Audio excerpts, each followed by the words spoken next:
여러분, 북한 김정은에게 철저히 숨겨진 사생아가 있다는 사실을 아십니까? 스위스 알프스의 한 비밀저택, 독살당한 비운의 황태자 김정남의 아들 김한솔이 이곳에 위장 잠입했습니다. 숨겨둔 비자금을 내놓고 굶주리는 인민을 위해 나와 손을 잡자. 하지만 돌아온 것은 끔찍한 조롱과 평양에서 날아온 암살조의 무자비한 기관 총세례 뿐이었습니다. 설득은 완벽히 실패했습니다. 결국 김한솔은 살인적인 눈보라를 뚫고 피투성이가 된 채 단독 탈출을 감행합니다. 그리고 그가 목숨을 걸고 향한 마지막 종착지는 바로 자유 대한민국이었습니다. 독재자의 손자가 어떻게 북한 체제를 붕괴시킬 핵폭탄을 들고 남한 땅을 밟았을까요? 지금 바로 시작하겠습니다. 여러분 안녕하세요. 오늘도 찾아와 주셔서 반가워요. 구독과 좋아요 꼭 눌러주시고 또 함께 하시는 여러분의 지역을 댓글로 알려주세요. 그쪽 방향으로 감사의 절 올릴게요. 구독은 방송 만드는데 진짜 큰 힘이 되거든요. 항상 응원해주셔서 고맙습니다. 2025년 12월 31일 그해의 마지막 밤이었습니다. 유럽의 지붕이라 불리는 스위스 베른. 해발 800m 고지대 위로 살인적인 알프스의 눈보라가 몰아치고 있었습니다. 체감 온도는 영하 30도를 밑돌았습니다. 숨을 들이마시면 폐부가 찢어질 듯 차가운 밤이었습니다. 그 칠흑 같은 산맥 한가운데 거대한 요새 같은 저택이 숨겨져 있었습니다. 스위스 정부의 공식 지도에도 미국의 정찰 위성에도 잡히지 않는 완벽한 유령 저택이었습니다. 저택의 외곽은 3m 높이의 고압 전류 철조망이 에워싸고 있었습니다.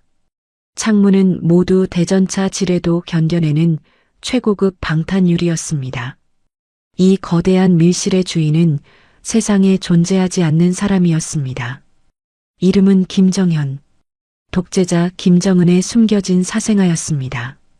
과거 김정은이 후계자 시절 만수대 예술단 소속의 무용수와 은밀하게 벌였던 불륜의 씨앗이었습니다.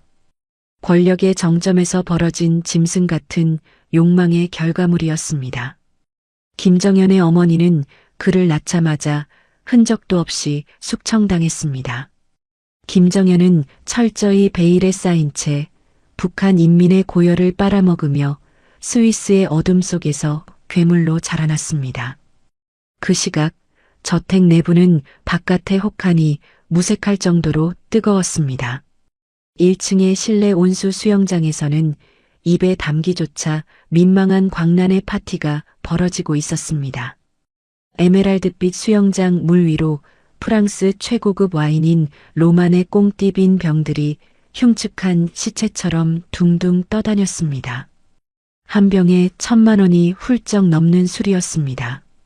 김정현은 그 비싼 술을 잔에 따르지 않았습니다. 비키니만 입은 채 환각제에 취해 허우적거리는 여자들의 머리 위로 쏟아부으며 미친 듯이 킥킥거렸습니다. 1억 원어치의 술이 단 10분 만에 타일 바닥으로 하수구 물처럼 버려졌습니다. 전 세계에서 돈으로 사들인 여자들이 자본주의의 쾌락에 취해 짐승처럼 뒹굴고 있었습니다. 타락의 끝이었습니다. 바로 그 시각이었습니다. 지구 반대편 얼어붙은 동토의 땅 평양. 어느 낡은 시장통 구석에서 7살짜리 아이가 꽁꽁 얽맨 바닥에 쓰러져 있었습니다. 북한에서는 그런 아이들을 꽃제비라고 불렀습니다. 아이의 발에는 얇은 헝겊 쪼가리조차 없었습니다. 검게 썩어 들어간 동상 걸린 발가락이 앙상하게 드러나 있었습니다. 아이는 곁에 쓰러진 어머니를 부르지도 못했습니다. 사흘을 굶어 소리를 낼 힘조차 없었기 때문입니다. 꽃제비들은 겨울이 오면 조용히 낙엽처럼 죽어갔습니다. 매년 수천 명의 핏덩이들이 얼어 죽고 굶어 죽었습니다. 아이의 퀭한 눈에서 흘러내린 마지막 눈물이 뺨에 닿기도 전에 투명한 얼음 조각으로 변했습니다. 그리고 아이의 가냘픈 심장이 영원히 멈추었습니다. 김정현은 자기 나라 인민들의 이 비참한 죽음을 알고 있었을까요? 물론 알았습니다. 알면서도 1억 원어치의 샴페인을 바닥에 쏟아부은 것입니다. 그것이 북한 수뇌부의 진짜 민낯이었습니다. 그들은 인민의 살점을 뜯어먹고 피를 마시며 연명하는 흡혈귀 일족이었습니다. 다시 스위스의 저택입니다. 주방에서 수영장으로 이어지는 대리석 통로. 흰 셔츠에 검은 조끼를 단정하게 차려입은 웨이터 한 명이 은쟁반에 샴페인 잔을 올린 채 걸어가고 있었습니다. 걸음걸이가 웨이터치고는 너무 빠르고 은밀했습니다. 발소리가 전혀 나지 않았습니다. 날카로운 눈빛은 파티장의 쾌락을 좇는 것이 아니라 저택의 구조와 무장 경호원들의 사각지대를 초 단위로 계산하고 있었습니다. 김한솔이었습니다. 이복형에게 독살당한 비운의 황태자, 고 김정남의 친아들, 김씨 왕조의 유일한 양심이자 이제 전 세계에 유일하게 남은 백두혈통의 마지막 적통이었습니다. 그는 지난 3개월간 스위스 베른의 뒷골목에서 이 파티 케이터링 업체의 웨이터로 위장 취업해 있었습니다. 미국 CIA 최정예 요원들의 도움을 받아 완벽하게 신분을 세탁했습니다. 매일 밤 알프스의 지형을 외우고 저택의 보안 시스템을 해킹했습니다. 그리고 오늘 이 타락한 파티장에 목숨을 걸고 위장 잠입한 것이었습니다. 김한솔의 셔츠 안쪽에는 CIA가 제공한 티타늄 특수 나이프가 숨겨져 있었습니다. 하지만 그의 진짜 무기는 칼이 아니었습니다. 피를 나눈 가족을 향한 마지막 설득이었습니다. 김한솔의 임무는 명확했습니다. 첫째, 사촌 동생인 김정연을 단독으로 대면할 것.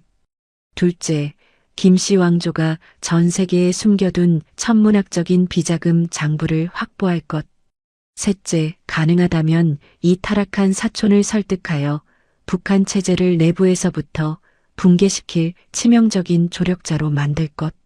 새벽 3시, 광란의 파티가 마침내 끝났습니다. 수영장에는 깨진 술병과 마약에 취해 쓰러진 사람들만 시체처럼 널브러져 있었습니다. 김정연은 비틀거리며 2층의 최고급 침실로 올라갔습니다. 이탈리아제 실크 잠옷으로 갈아입은 김정연이 넓은 침대 위에 엎어졌습니다. 그 뒤를 그림자처럼 김한솔이 밟았습니다. 철컥.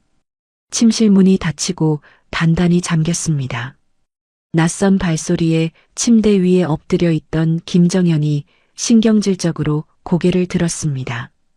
독주에 잔뜩 취한 붉은 눈동자가 침대 밑에 선 웨이터를 향했습니다.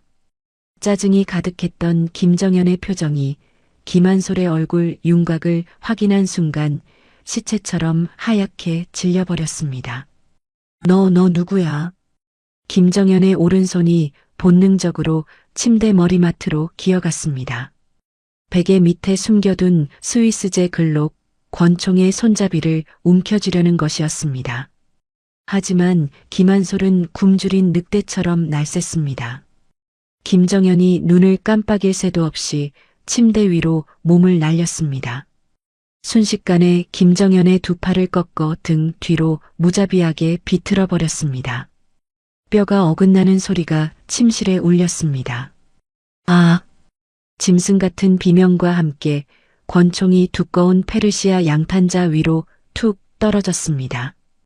김한솔은 미리 준비해둔 특수 강철 케이블 타이로 김정연의 손목과 발목을 육중한 참나무 의자에 단단히 묶어버렸습니다.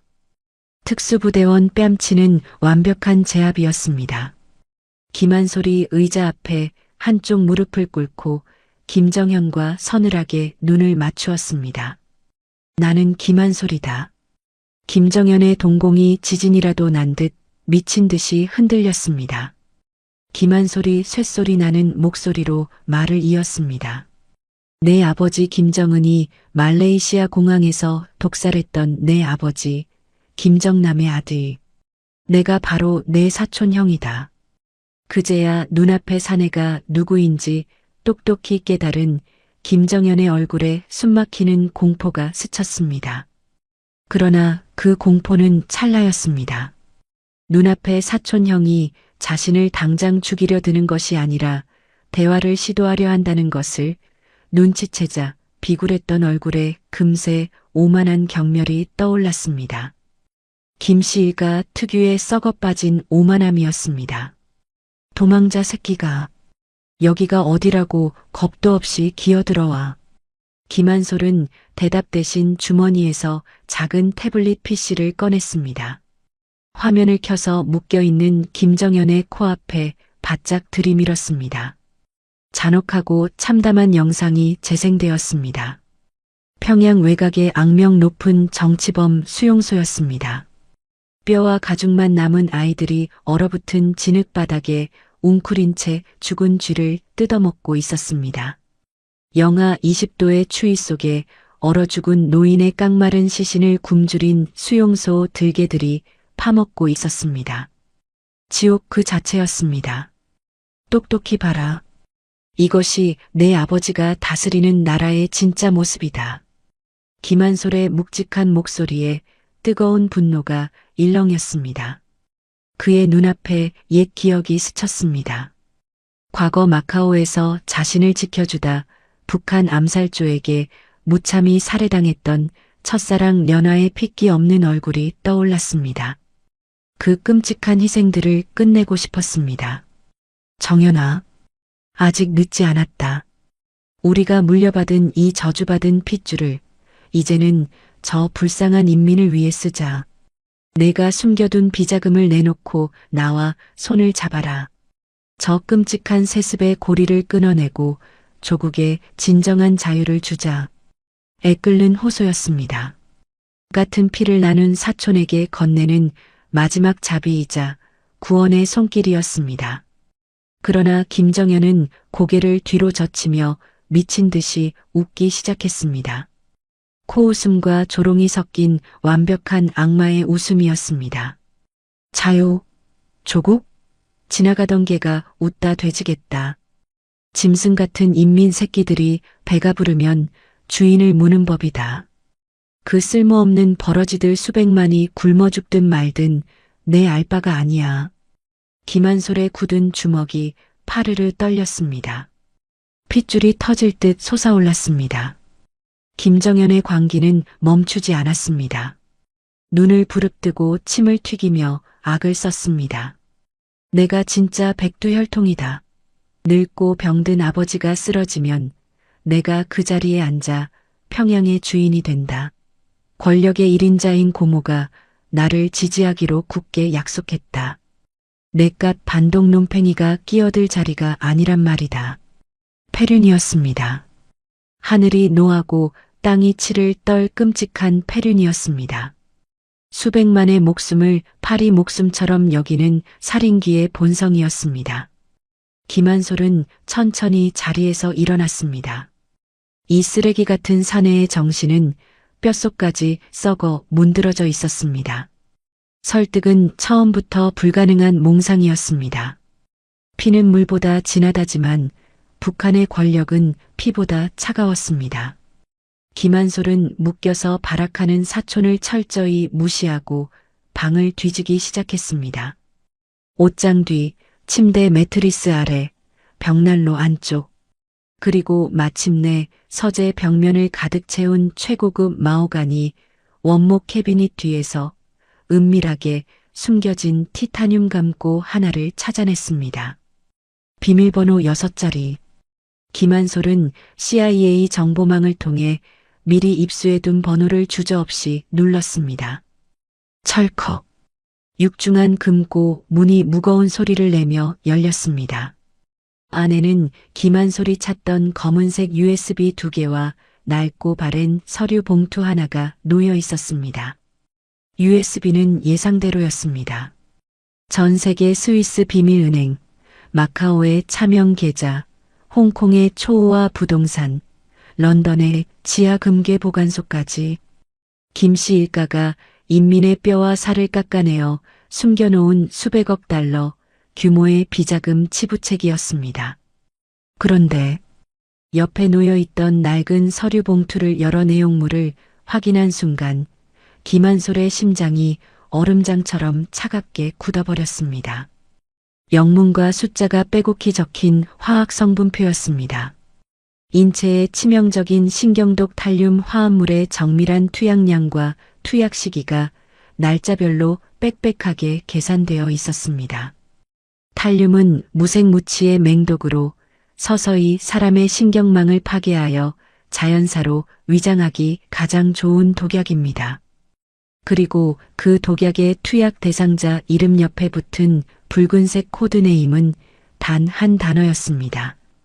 태양. 북한에서 태양이라 불리는 존재. 오직 한 사람, 최고 지도자 김정은이었습니다. 김정현은 자기 친아버지를 독살하려 했던 것입니다. 아버지가 병으로 쓰러지기를 기다린 것이 아니었습니다. 아버지를 자기 손으로 독살하고 그 거대한 권력을 찬탈하려 한 것입니다. 세습을 빙자한 끔찍한 존속 살인극의 시나리오였습니다. 자신이 사생아라는 콤플렉스와 정식 후계자인 이복 여동생 김주애에 대한 열등감이 이 사내를 완전한 악마로 만든 것입니다. 기만솔이 분노와 경멸로 일그러진 얼굴로 그 서리를 치켜들고 사촌 동생을 노려보았습니다. 의자에 묶인 채 발악하던 김정현의 얼굴에서 순식간에 핏기가 완전히 가셨습니다. 눈동자가 사시나무처럼 덜덜 떨렸습니다. 자신의 가장 끔찍하고 은밀한 영린이 발각된 것입니다. 바로 그 찰나였습니다. 창밖의 동태를 살피던 김한솔의 매서운 눈에 무언가 불길한 움직임이 포착되었습니다. 눈보라를 뚫고 알프스의 험준한 산길을 소리 없이 기어 올라오는 검은색 무광 벤 차량들이었습니다. 한 대가 아니었습니다.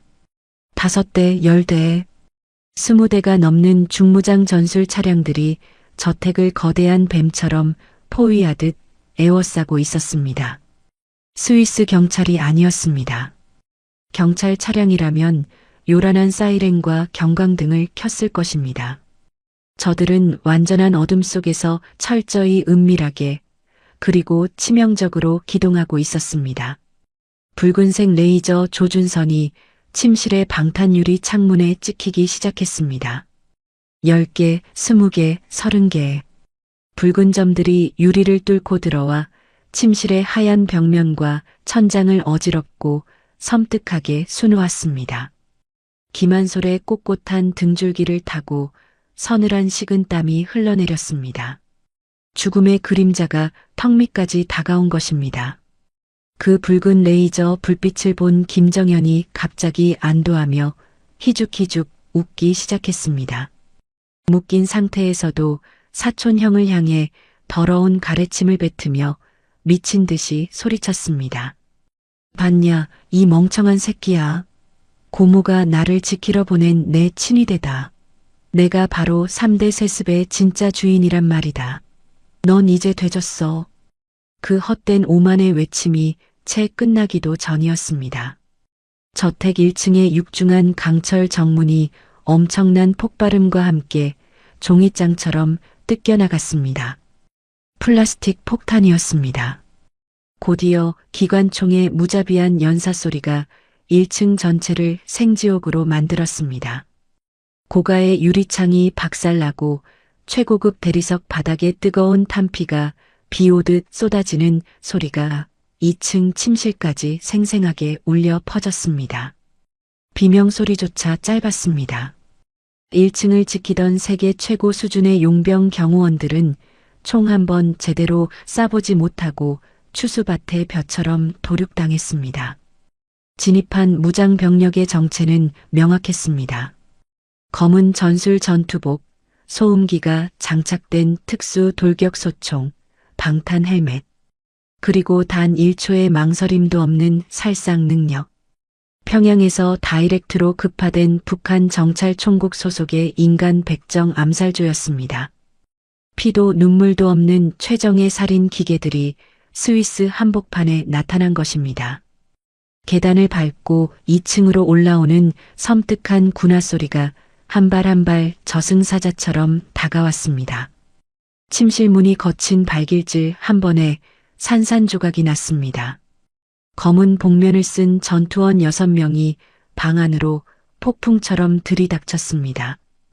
인간의 감정이라곤 한 톨도 남아있지 않은 독사처럼 차갑고 탁한 눈빛들이었습니다. 기관총의 총구가 방 안을 매섭게 훑쳤습니다. 그런데 그 순간 누구도 상상하지 못한 믿을 수 없는 일이 벌어졌습니다. 암살조의 기관총 총구가 침입자인 김한솔을 향하지 않았습니다. 6개의 시커먼 총구는 모두 약속이나 한 듯 의자에 묶여있는 김정현의 미간과 심장을 정확히 겨누고 있었습니다. 침실에 무거운 정적이 흘렀습니다. 숨소리조차 들리지 않는 질식할 것 같은 정적이었습니다. 선두에 선 암살조 대장이 복면 너머로 서느라고 기계적인 목소리를 내뱉었습니다. 존경하는 김여정 동지의 엄중한 명령이요. 더러운 반역자는 조용히 죽어주시라요. 김정현의 입이 찢어질 듯 떡 벌어졌습니다. 승리의 도취에 희죽거리던 얼굴이 기괴하게 일그러지며 굳어버렸습니다. 극도의 공포에 질린 그가 오줌을 지리며 명품 실크 바지가 축축하고 흉하게 젖어 들어갔습니다. 김여정은 자기 조카를 든든하게 보호하러 군대를 보낸 것이 아니었습니다. 자기 오빠를 쥐도 새도 모르게 독살하려 한 이 괘씸하고 위험한 조카를 사냥하러 직속 암살조를 파견한 것입니다. 권력의 냉혹한 생태계 앞에서는 피부치도 조카도 아무런 의미가 없었습니다. 김정현은 자신이 하늘처럼 믿었던 고모에게 완벽하고도 철저하게 토사구팽당한 것입니다. 정찰 총국 암살조의 진짜 사냥감은 처음부터 김한솔이 아니라 오직 김정현 한 명이었습니다. 그렇다면 이 기막힌 반전 속에서 방 한구석에 서 있는 김한솔은 어떻게 되는 것일까요? 암살조가 타깃인 김정현을 벌집으로 만든 뒤 이 모든 것을 목격한 김한솔마저 이 차가운 알프스의 눈보라 속으로 영원히 지워버리게 될 것인가요? 그리고 3대 세습의 제왕을 꿈꾸다 버림받은 김정현은 저승사자의 시커먼 총구 앞에서 과연 어떤 최후의 발악을 남길 것인가요? 암살조 대장의 거칠고 투박한 손가락이 돌격소총의 방아쇠를 당길 준비를 마쳤습니다. 의자에 단단히 결박된 김정현의 두 눈에서 뜨겁고 비참한 눈물이 폭포수처럼 쏟아졌습니다. 세상의 모든 돈과 쾌락을 쥐고 흔들던 오만한 사내 3대 세습의 주인이 되겠다며 친아버지를 독살하려던 그 악독한 눈동자가 순수한 공포와 절망으로 가득 찼습니다.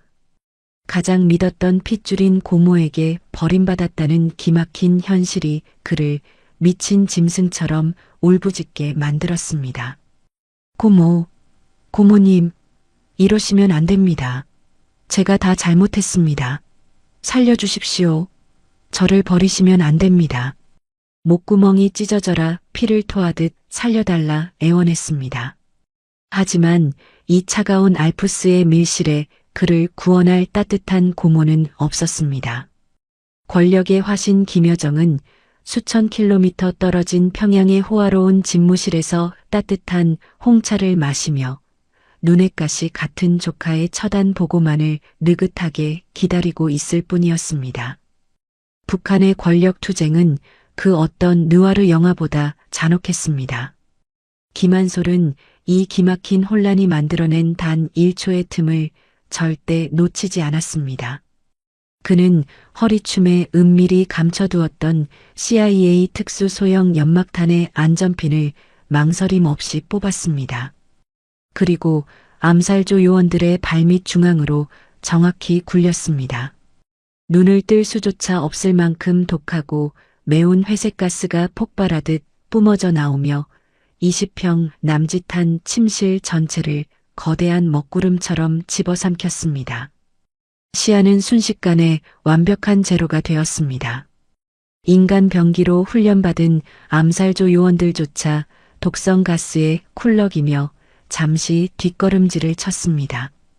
그 찰나의 순간 김한솔은 한 손에 꽉 쥐고 있던 비자금 USB 2개와 독살 계획서 봉투를 자신의 가죽 재킷 안주머니 가장 깊숙한 곳에 쑤셔 넣었습니다. 그리고 뒤로 몸을 숨기지 않고 도리어 앞을 향해 맹렬하게 질주했습니다. 그의 목표는 2층의 전면을 차지하고 있는 대형 통유리창이었습니다. 김한솔의 단단한 몸이 두꺼운 방탄 유리를 깨부수고 알프스의 허공으로 거침없이 몸을 던졌습니다.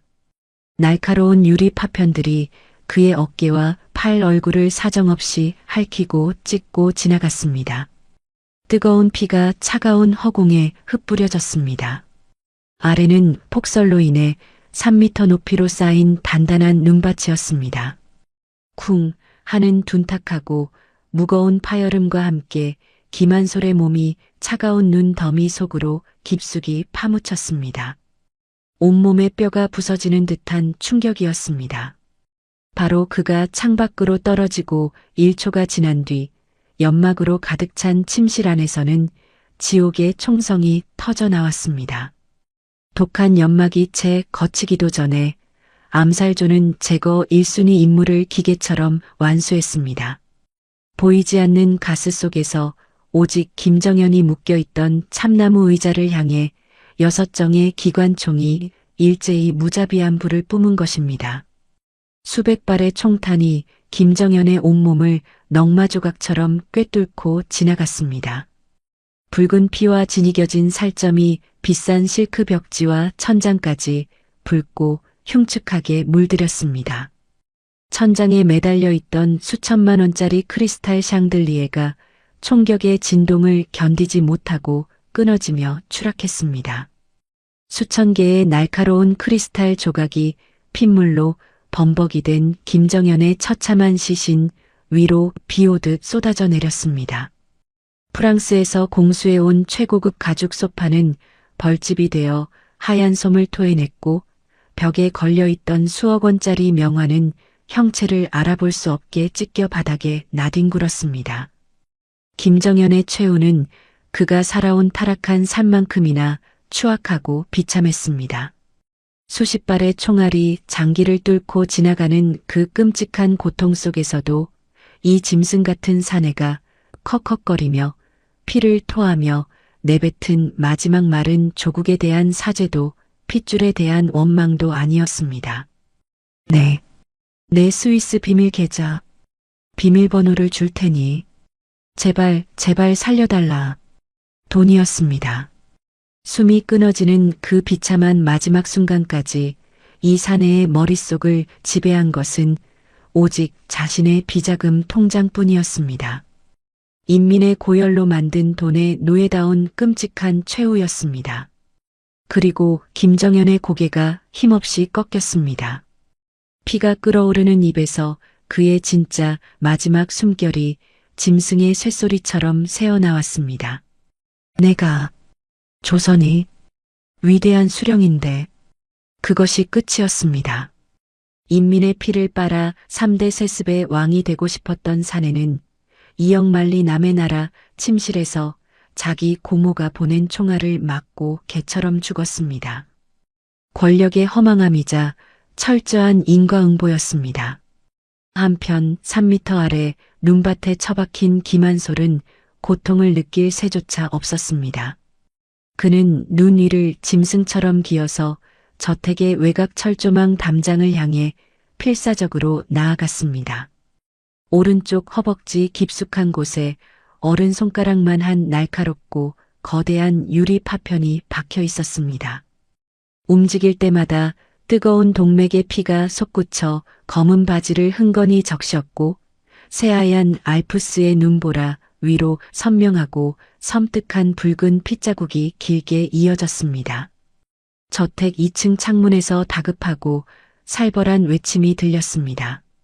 암살조 중 추격조를 맡은 2명이 깨진 창밖으로 거침없이 뛰어내려 김한솔이 남긴 핏자국을 맹렬히 쫓기 시작했습니다. 김한솔은 뛰지 못했습니다. 파편이 박힌 다리를 질질 끌며 절뚝거리며 걸어야 했습니다. 하지만 그는 결코 당황하거나 포기하지 않았습니다. 절뚝거리며 걷는 와중에도 그의 차가운 머릿속은 오직 적을 제압할 전투의 동선만을 정밀하게 계산하고 있었습니다. 첫 번째 추격자가 눈밭을 헤치며 김한솔의 등 뒤 10m 앞까지 바짝 다가온 순간이었습니다. 앞을 향해 절뚝이며 걷던 김한솔이 돌연 짐승처럼 몸을 납작 낮추며 획 방향을 틀었습니다. 그의 오른손에는 두꺼운 눈 밑에 단단하게 얼어붙어 있던 주먹만 한 바윗돌이 들려 있었습니다. 돌덩이가 첫 번째 추격자의 관자놀이를 정확하고 자비 없이 강타했습니다. 두개골에 금이 가는 소리가 났습니다. 적이 비틀거리는 그 1초의 틈을 타 김한솔이 상처 입은 호랑이처럼 뛰어올라 적의 목을 두 다리로 강하게 감아조였습니다. 영하 30도의 매서운 설원 위에서 두 남자의 뼈와 살이 부딪히는 처절한 짐승들의 격투가 벌어졌습니다. 뒤따라온 두 번째 추격자가 당황하며 자동 소총을 들어 올렸지만 동료와 한 덩어리로 엉켜 눈밭을 구르는 김한솔을 함부로 사격할 수가 없었습니다. 그 짧은 주저함이 두 사람의 운명과 승패를 갈랐습니다. 김한솔은 조르고 있던 첫 번째 추격자의 허리춤에서 권총을 빼앗아 쥐는 동시에 망설임 없이 방아쇠를 당겼습니다. 두 번째 추격자의 무릎뼈가 산산조각이 나며 귀를 찢는 비명과 함께 눈밭에 고꾸라졌습니다. 단 30초, 전 세계에서 가장 악명 높은 정찰 총국 요원 2명을 맨몸으로 무력화시킨 김한솔은 다시 핏기 없는 몸을 일으켜 절뚝이며 산속으로 걸음을 옮겼습니다. 알프스의 살인적인 칼바람이 그의 온몸을 채찍처럼 때렸습니다. 코와 귀의 감각이 사라진 지 오래였고 피부가 얼어터져 피가 배어나왔습니다. 무엇보다 허벅지에 박힌 유리 파편이 걸음을 내디딜 때마다 근육을 잔인하게 톱질하듯 찢어발겼습니다. 생사를 도려내는 고통이었습니다. 김한솔은 아름드리 커다란 전나무 아래에 잠시 몸을 기댔습니다. 그리고 이를 꽉 물고 허벅지에 박힌 피투성이 파편을 두 손으로 꽉 쥐었습니다. 단 한 번의 망설임도 없이 단번에 뽑아냈습니다. 짐승의 울음 같은 처절한 신음이 얼어붙은 입술을 뚫고 새어나왔지만 그는 끝내 비명을 지르지 않았습니다. 검붉은 피가 왈칵 쏟아져 눈밭을 적셨습니다. 그는 찢어진 셔츠 소매를 거칠게 물어뜯어 지혈대를 만들고 상처를 질끈 동염했습니다. 지옥불에 타들어가는 듯한 고통이었지만 그의 머릿속을 지배하는 것은 오직 하나뿐이었습니다. 과거 암살자들에게 독살당해 차가운 공항 바닥에서 홀로 죽어가야 했던 아버지 김정남의 얼굴. 그리고 자신의 탈출을 돕다 보위부의 고문실에서 혀를 깨물고 자결해야 했던 평생 잊지 못할 첫사랑 련화의 마지막 미소였습니다. 그들의 억울한 피 위에 세워진 저 악마 같은 체제를 내 손으로 무너뜨려야 한다는 결연한 신념이 그를 다시 걷게 만들었습니다. 나침반은 이미 얼어붙어 바늘이 움직이지 않았습니다. 짙은 눈보라에 길잡이가 되어줄 별빛조차 보이지 않았습니다. 이런 스위스 겨울 산속에서 방향을 잃는다는 것은 100% 죽음을 의미했습니다. 하지만 김한솔은 작전 투입 전 수백 번을 암기해 두었던 알프스 산맥의 등고선과 능선의 미세한 경사도를 온몸의 감각으로 읽어내며 묵묵히 동쪽을 향해 방향을 잡았습니다. 그렇게 꼬박 12시간을 걸었습니다. 동쪽 하늘이 어스름하게 밝아올 무렵 피투성이가 된 김한솔은 마침내 깎아지른 산기슭에 은밀하게 숨겨진 낡은 나무꾼의 통나무 농가에 도착했습니다. CIA 요원들과 미리 약속해둔 최후의 생존 접선 장소였습니다. 삐걱이는 문이 열리고 따뜻한 장작 난로가 타오르는 실내로 들어선 순간 김한솔의 온몸을 두껍게 덮고 있던 하얀 성에가 녹아내리며 핏물과 섞여 바닥을 붉게 적셨습니다. 초조하게 대기하고 있던 백인 CIA 요원이 두꺼운 모포를 건네며 상기된 목소리로 외쳤습니다. 맙소사, 진짜 살아서 오셨군요. 엄청난 정신력입니다. 곧바로 워싱턴으로 모시겠습니다. 구조 헬기가 대기 중입니다. 미국 본토의 안전한 최고급 은신처, 완벽하게 세탁된 새로운 백인 신분증, 그리고 평생을 놀고 먹어도 남을 두둑한 정착금 보장. 세계 최강대국 미국은 김씨 왕조의 마지막 남은 핏줄을 그들의 완벽한 통제하에 두고 유용한 카드로 쓰려 했습니다. 어떤 망명객이라도 절대 거절할 이유가 없는 달콤한 악마의 제안이었습니다. 하지만 김한솔은 모포를 거칠게 밀어내며 단호하게 고개를 저었습니다.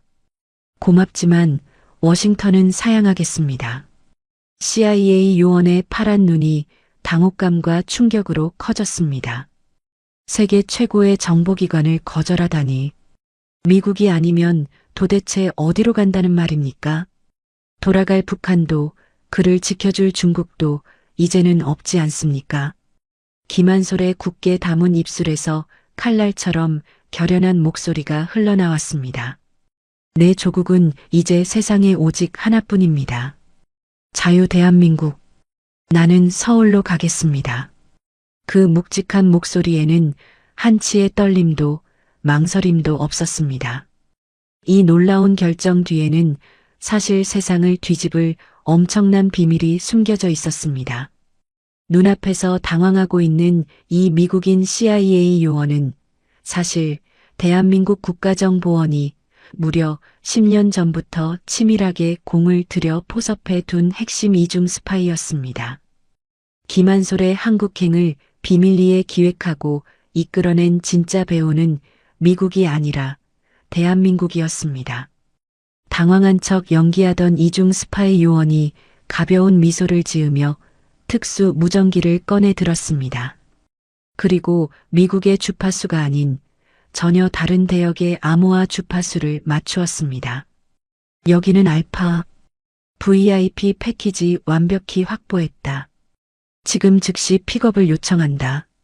정확히 30분 뒤, 눈 덮인 알프스 산맥의 골짜기 너머에서 육중한 헬기 프로펠러 소리가 얼어붙은 대기를 가르며 웅장하게 들려왔습니다.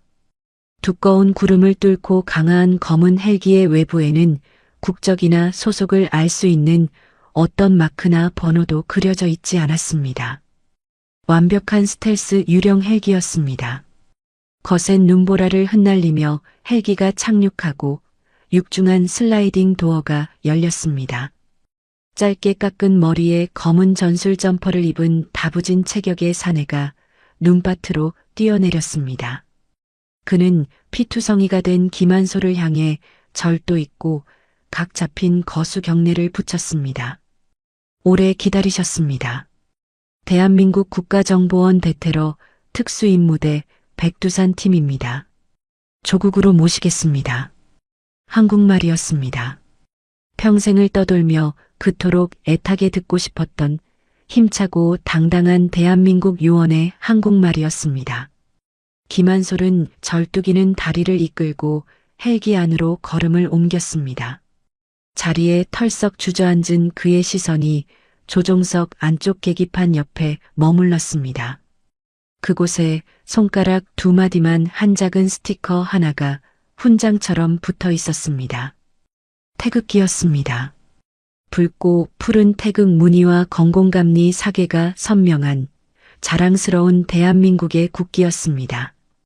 태어나서 10수년 동안 전 세계를 도망치듯 숨어 살며 단 한 번도 내 나라의 국기라 마음 놓고 부를 수 없었던 바로 그 깃발이었습니다. 그 조그만 태극기를 마주하는 순간 짐승 같은 암살자의 총격에도 살을 애는 12시간의 혹한 속에서도 단 한 번도 흔들리지 않았던 독재자의 손자 김한솔의 눈시울이 붉게 달아올랐습니다. 뜨거운 눈물이 그의 거칠고 상처 입은 뺨을 타고 쉴 새 없이 흘러내렸습니다. 소리 없는 오열이었습니다. 철컥. 헬기 문이 닫혔습니다. 프로펠러가 거대한 굉음을 내며 알프스의 창공으로 힘차게 솟아올랐습니다. 핏자국이 남은 스위스의 눈밭을 뒤로하고 한반도의 운명을 바꿀 핵폭탄 같은 비자금 USB를 품은 채 국정원 헬기는 맹렬하게 남쪽으로 기수를 틀었습니다. 자기 친오빠의 아들을 잔인하게 죽인 북한의 실세 김여정은 지금 피비린내 나는 평양에서 도대체 무슨 끔찍한 음모를 또 꾸미고 있는 것일까요? 그리고 이 모든 사실을 까맣게 모른 채 눈뜨고 김한솔을 빼앗긴 미국 CIA는 과연 대한민국을 향해 어떤 살벌한 반응을 보일까요? 이야기는 이제 그 누구도 상상하지 못한 거대한 남북전쟁의 서막으로 미친 듯이 치달아갑니다. 국정원 최정예 백두산 팀을 태운 특수수송기가 스위스 공군기지를 이륙한 것은 2026년 1월 5일 새벽 4시였습니다. 외관은 평범한 소형 민간 제트기였습니다. 동체에는 흔한 민간 항공사 마크가 붙어 있었습니다. 하지만 내부는 완전히 달랐습니다. 첨단 통신 장비와 군사 위성 연결망, 그리고 슈퍼컴퓨터급 암호 해독 장치가 빼곡히 들어찬 대한민국에 날아다니는 지휘소였습니다. 김한솔은 기내 한 구석에 간이 침대에 누워 허벅지 상처를 봉합하고 있었습니다. 마취제조차 쓰지 않았습니다. 국정원 소속 군의관의 바늘이 생사를 뚫고 지나갈 때마다 김한솔의 턱관절이 부서질 듯 딱딱하게 굳었지만 신음조차 내지 않았습니다. 그의 시선은 맞은편에 고정되어 있었습니다. 국정원 최고의 암호 해독 전문가 2명이 김한솔이 목숨을 걸고 빼앗아 온 검은색 USB에 매달려 있었습니다. 노트북 냉각팬이 비명을 지르며 돌아갔습니다. 이 USB의 암호 체계는 상상을 초월했습니다. 무려 3중 잠금이었습니다. 북한 해커 부대가 자체 개발한 붉은별 운영체제 기반의 양자 내성 암호화 방식이 적용되어 있었습니다. 비밀번호를 3번 틀리면 내부의 염산 캡슐이 터져 메모리 칩 자체가 물리적으로 녹아버리는 자폭 장치까지 설계되어 있었습니다. 숨막히는 타임어택이었습니다. 하지만 국정원 해독팀은 이미 10년 전부터 붉은별 체제의 보안 허점을 집요하게 파고들었던 백전노장들이었습니다. 피 말리는 2시간의 사투 끝에 마침내 화면에 초록색 접근 허가 문구가 떴습니다. 모니터에 수만 줄의 데이터가 폭포수처럼 쏟아지기 시작했습니다. 그런데 데이터를 확인하던 해독팀장의 얼굴이 순식간에 창백해졌습니다. 마우스를 쥔 손이 파르르 떨렸습니다. 이건 단순한 비자금 명단이 아닙니다. 상처를 꿰매던 김한솔이 번쩍 몸을 일으켰습니다. 이것은 쿠데타 모의 명단입니다. 화면에 뜬 것은 붉은 도장이 찍힌 극비 문서였습니다. 평양 핵심 군부 100명의 이름과 직책, 그리고 평양 시내를 장악할 각자의 역할 분담표가 너무도 상세히 적혀 있었습니다. 총정치국장을 필두로 인민무력부 차관, 제사군단장, 평양방어사령관까지 북한 군부의 심장이라 불리는 핵심 실세들이 김정은 체제를 전복하기 위해 비밀리에 모의한 피해 기록이었습니다. 작전명은 붉은 새벽이었습니다. 김정연은 이 엄청난 쿠데타 명단을 어떻게 입수했을까요? 짐작할 수 있었습니다. 친아버지를 독살하려 했던 그 뱀 같은 김정연은 이 명단을 자신의 세습 정당화에 이용하려 했던 것입니다. 쿠데타 세력의 약점을 쥐고 자기 편으로 굴복시키거나 아니면 이 명단을 고모 김여정에게 바치고 권력을 보장받으려 했을 것입니다. 어느 쪽이든 김정연에게는 전능한 무기였습니다. 그런데 그 최강의 무기가 이제 대한민국의 손에 고스란히 들어온 것입니다. 김한솔이 모니터를 노려보며 낮게 응조렸습니다. 이 명단이 세상에 공개되는 순간 평양은 그들끼리 물어뜯는 거대한 지옥이 될 것입니다. 바로 그 시각이었습니다. 수천 킬로미터 떨어진 평양 노동당 본부, 김여정의 호화로운 집무실, 스위스 암살조로부터 김정연을 완벽하게 제거했다는 보고를 받은 김여정은 만족스러운 미소를 짓고 있었습니다. 오빠를 죽이려 한 건방진 조카를 처리했으니 이제 북한의 1인자는 온전히 자신의 차지였습니다. 하지만 다음 보고가 이어지자 그녀의 얼굴이 악기처럼 일그러졌습니다. 저택에 김정남의 아들 김한솔이 잠입해 있었습니다. 김한솔이 금고의 USB를 탈취하여 도주했습니다. 현재 남조선 정보기관의 수송기에 탑승하여 동중국해를 지나고 있는 것으로 파악됩니다. 김여정의 손에 들려있던 영국제 찻잔이 대리석 바닥에 박살났습니다. 뜨거운 홍차가 핏물처럼 바닥에 퍼졌습니다. 내래 지금 잘못 들은 기가. 김여정의 목소리가 뱀처럼 차갑게 깔렸습니다. 핏발이 선 눈동자가 보고관의 심장을 꿰뚫을 듯 노려보았습니다. 그 USB 안에 무엇이 들어있는지 김여정도 알고 있었습니다. 김씨 일가의 치부인 비자금 흐름은 물론이고 군부의 쿠데타 명단까지 그것이 남조선의 손에 들어가 전 세계에 까발려진다면 북한 체제는 하루아침에 붕괴할 것이 뻔했습니다. 김여정은 즉각 살인 명령을 내렸습니다. 당장 공군에 전하라. 김한솔이 탄 비행기가 남조선 영공에 닿기 전에 흔적도 없이 격추해 버려라. 명령은 벼락처럼 하달되었습니다. 평양 순안 비행장에서 요격 명령을 받은 미그-29 전투기 4대가 긴급 출격했습니다. 미국이 편대는 동해 상공을 향해 미친 듯이 치솟아 올랐습니다. 수송기 안에서는 아무도 이 끔찍한 사실을 모르고 있었습니다. 모두가 해독된 데이터 백업 작업에 몰두하고 있었습니다. 그때였습니다. 조종석에서 다급하고 찢어지는 듯한 긴급 통신이 기내 스피커를 울렸습니다. 동중국해 상공 미확인 전투기 편대 고속 접근 중, 속도와 궤적으로 보아 북한 공군 소속 추정, 회피 기동 불가능. 기내에 찬물이 끼얹어진 듯한 긴장이 흘렀습니다. 해독팀장이 노트북을 덮으며 권총을 꺼내 들었습니다. 민간으로 위장한 이 낡은 수송기에는 미사일을 피할 체프나 플레어 같은 회피 장비가 전혀 없었습니다. 곧이어 뼈를 깎는 듯한 레이더 로곤 경보음이 울렸습니다. 수송기 내부의 조명이 붉은색으로 전멸했습니다.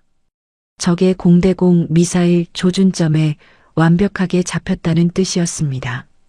단 10초 뒤면 미사일이 날아와 수송기를 공중에서 산산조각 낼 절체절명의 순간이었습니다. 모두가 죽음을 예감하며 눈을 질끈 감은 그 순간이었습니다. 수송기의 창밖, 짙은 구름 위에서 거대하고 시커먼 그림자들이 소리 없이 내려앉았습니다. 한 대가 아니었습니다. 2대, 4대, 6대.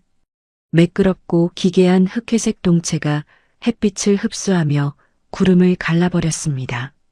대한민국 공군 스텔스 전투기 편대였습니다. 아무 예고도 아무 소음도 없이 마치 유령처럼 나타난 것입니다.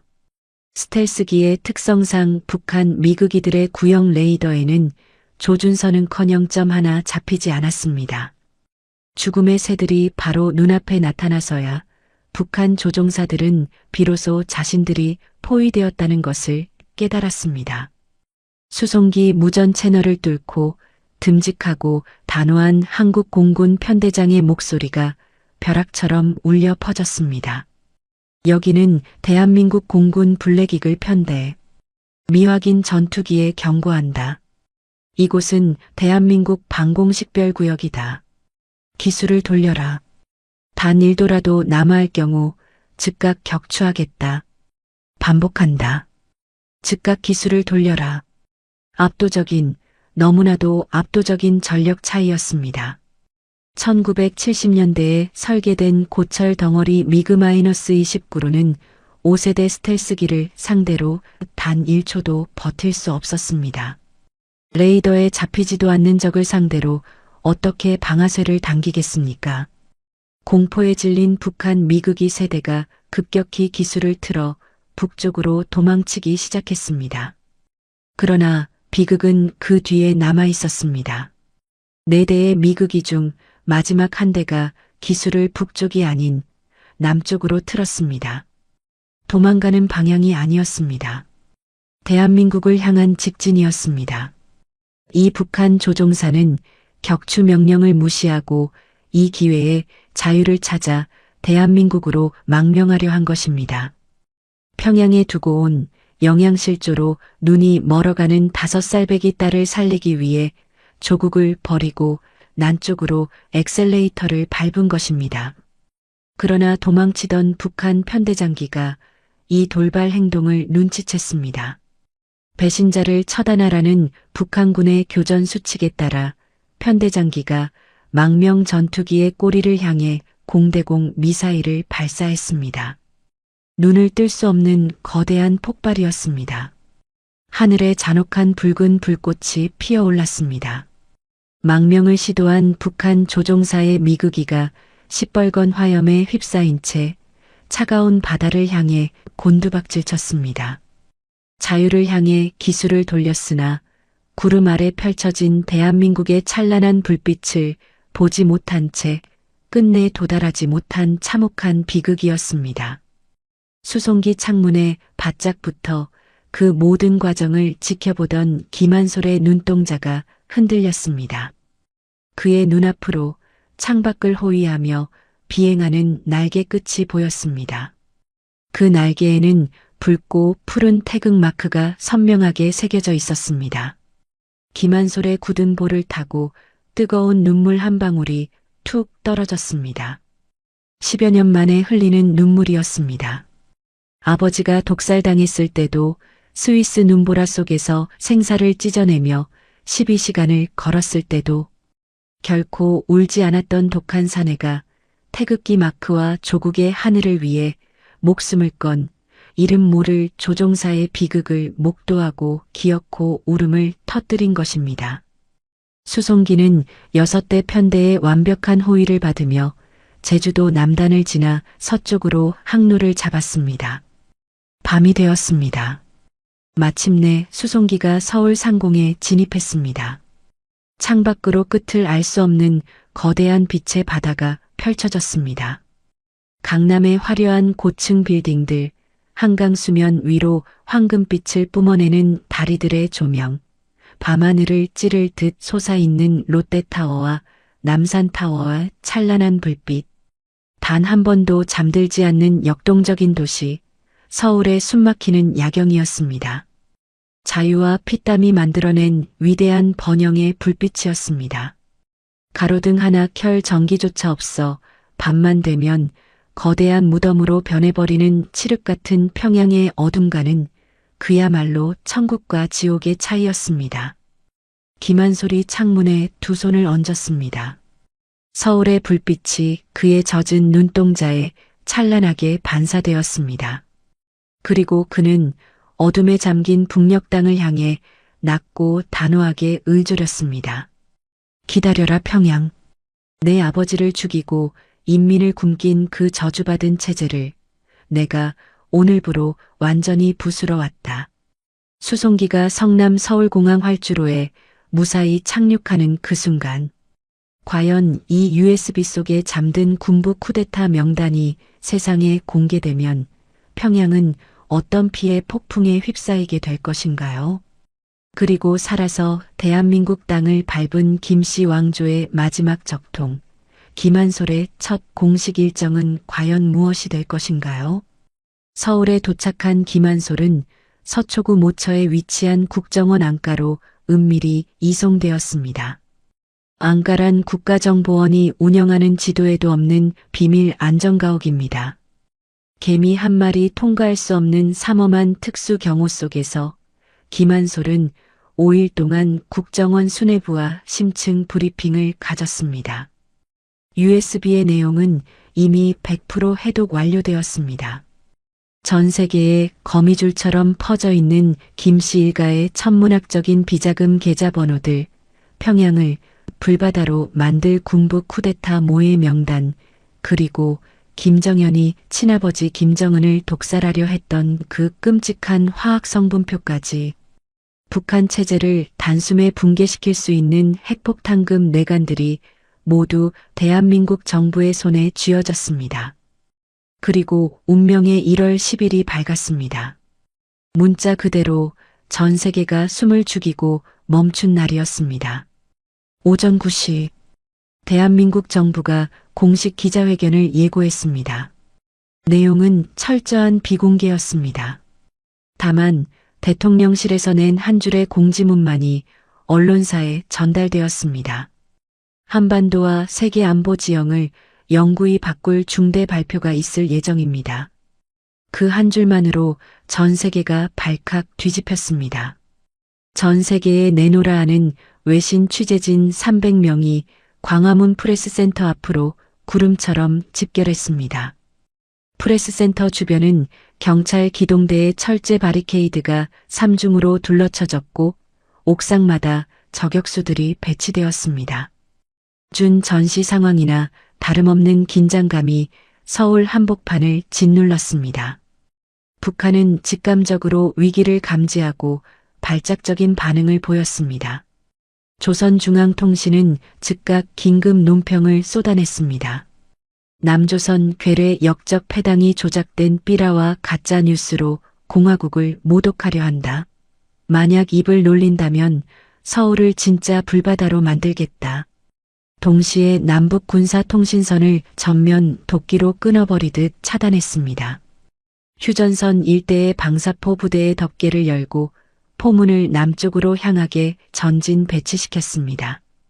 언제 포탄이 날아와도 이상하지 않을 일촉즉발의 전쟁 위협이었습니다.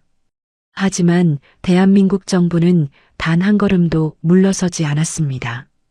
오후 3시 광화문 프레스센터 대회의장, 수백 개의 카메라가 한 곳을 주시하는 가운데 단상 중앙에 낡은 마이크 하나가 덩그러니 놓여 있었습니다.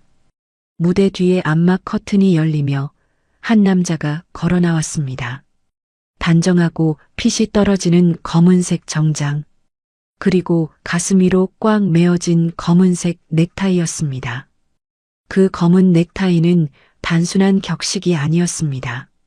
말레이시아 공항에서 이복 동생의 손에 독살당한 아버지 김정남을 향한 10년 만의 상복이자 묵직한 애도의 표시였습니다. 김한솔이었습니다. 수백 개의 카메라 플래시가 번개가 치듯 동시에 터졌습니다. 미친 듯한 셔터 소리가 폭우가 쏟아지듯 회견장을 찢어놓았습니다. 회견장이 하얗게 번쩍였습니다. 외신 기자들이 노트북 자판을 부수듯 타이핑하는 소리가 요란했습니다. 김한솔이 마이크 앞에 섰습니다. 플래시 세례에도 그는 눈 한 번 깜빡이지 않았습니다. 그는 크게 심호흡을 한 뒤 묵직하고 단단한 목소리로 입을 열었습니다. 안녕하십니까? 저는 김한솔입니다. 고 김정남의 아들이며 북한을 70년간 철권 통치한 김씨 왕조의 마지막 적통입니다. 순식간에 300명의 숨소리조차 들리지 않을 만큼 회견장에 무서운 정적이 내려앉았습니다. 저는 오늘 철저히 가려져 있던 평양의 끔찍한 진실을 전 세계에 고발하고자 이 자리에 섰습니다. 김한솔의 목소리는 분노를 억누르고 있어 더욱 서늘했습니다. 최고 지도자 김정은에게는 김정연이라는 숨겨진 사생아가 있었습니다. 그는 스위스의 수백억 원짜리 호화 저택에서 살았습니다. 북한의 인민들이 나무 껍질을 벗겨 먹다 얼어 죽어가는 그 순간에도 이 사내는 1,000만 원짜리 와인을 바닥에 쏟으며 마약 파티를 즐겼습니다. 기자들의 펜이 허공에서 멈추었습니다. 산전수전 다 겪은 노련한 외신 기자들조차 충격에 입을 다물지 못했습니다. 그리고 며칠 전인 2025년 12월 31일, 이 숨겨진 아들 김정현은 스위스 자택에서 참혹하게 사살되었습니다.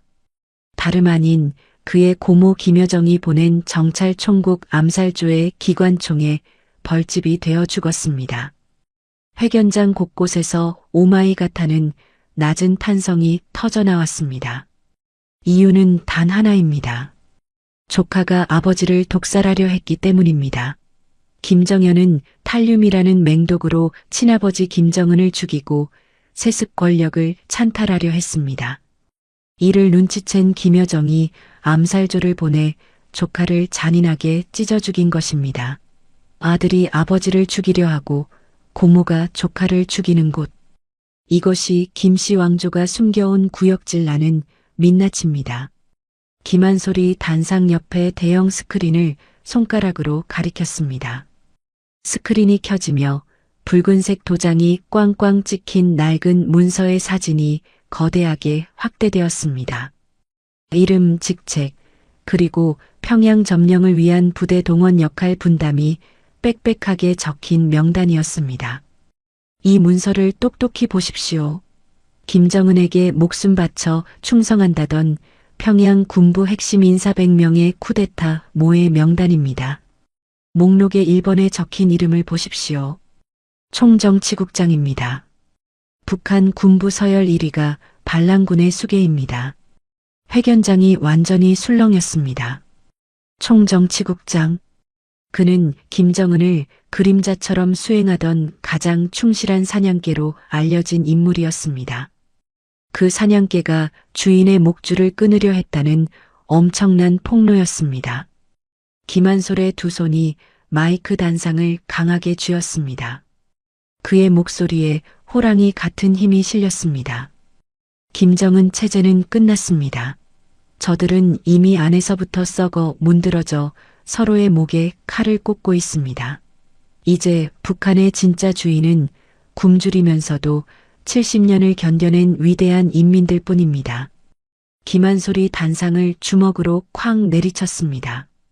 제 아버지는 VX 신경작용제를 얼굴에 뒤집어 쓴 채 타국의 공항 바닥에서 비참하게 돌아가셨습니다. 아버지는 북한을 개혁해 인민들을 먹여 살리고 싶었을 뿐입니다. 그 대가가 끔찍한 독살이었습니다. 울분이 터져나오는 주먹질에 마이크가 찢어지는 파차름을 냈습니다. 바로 그 순간이었습니다.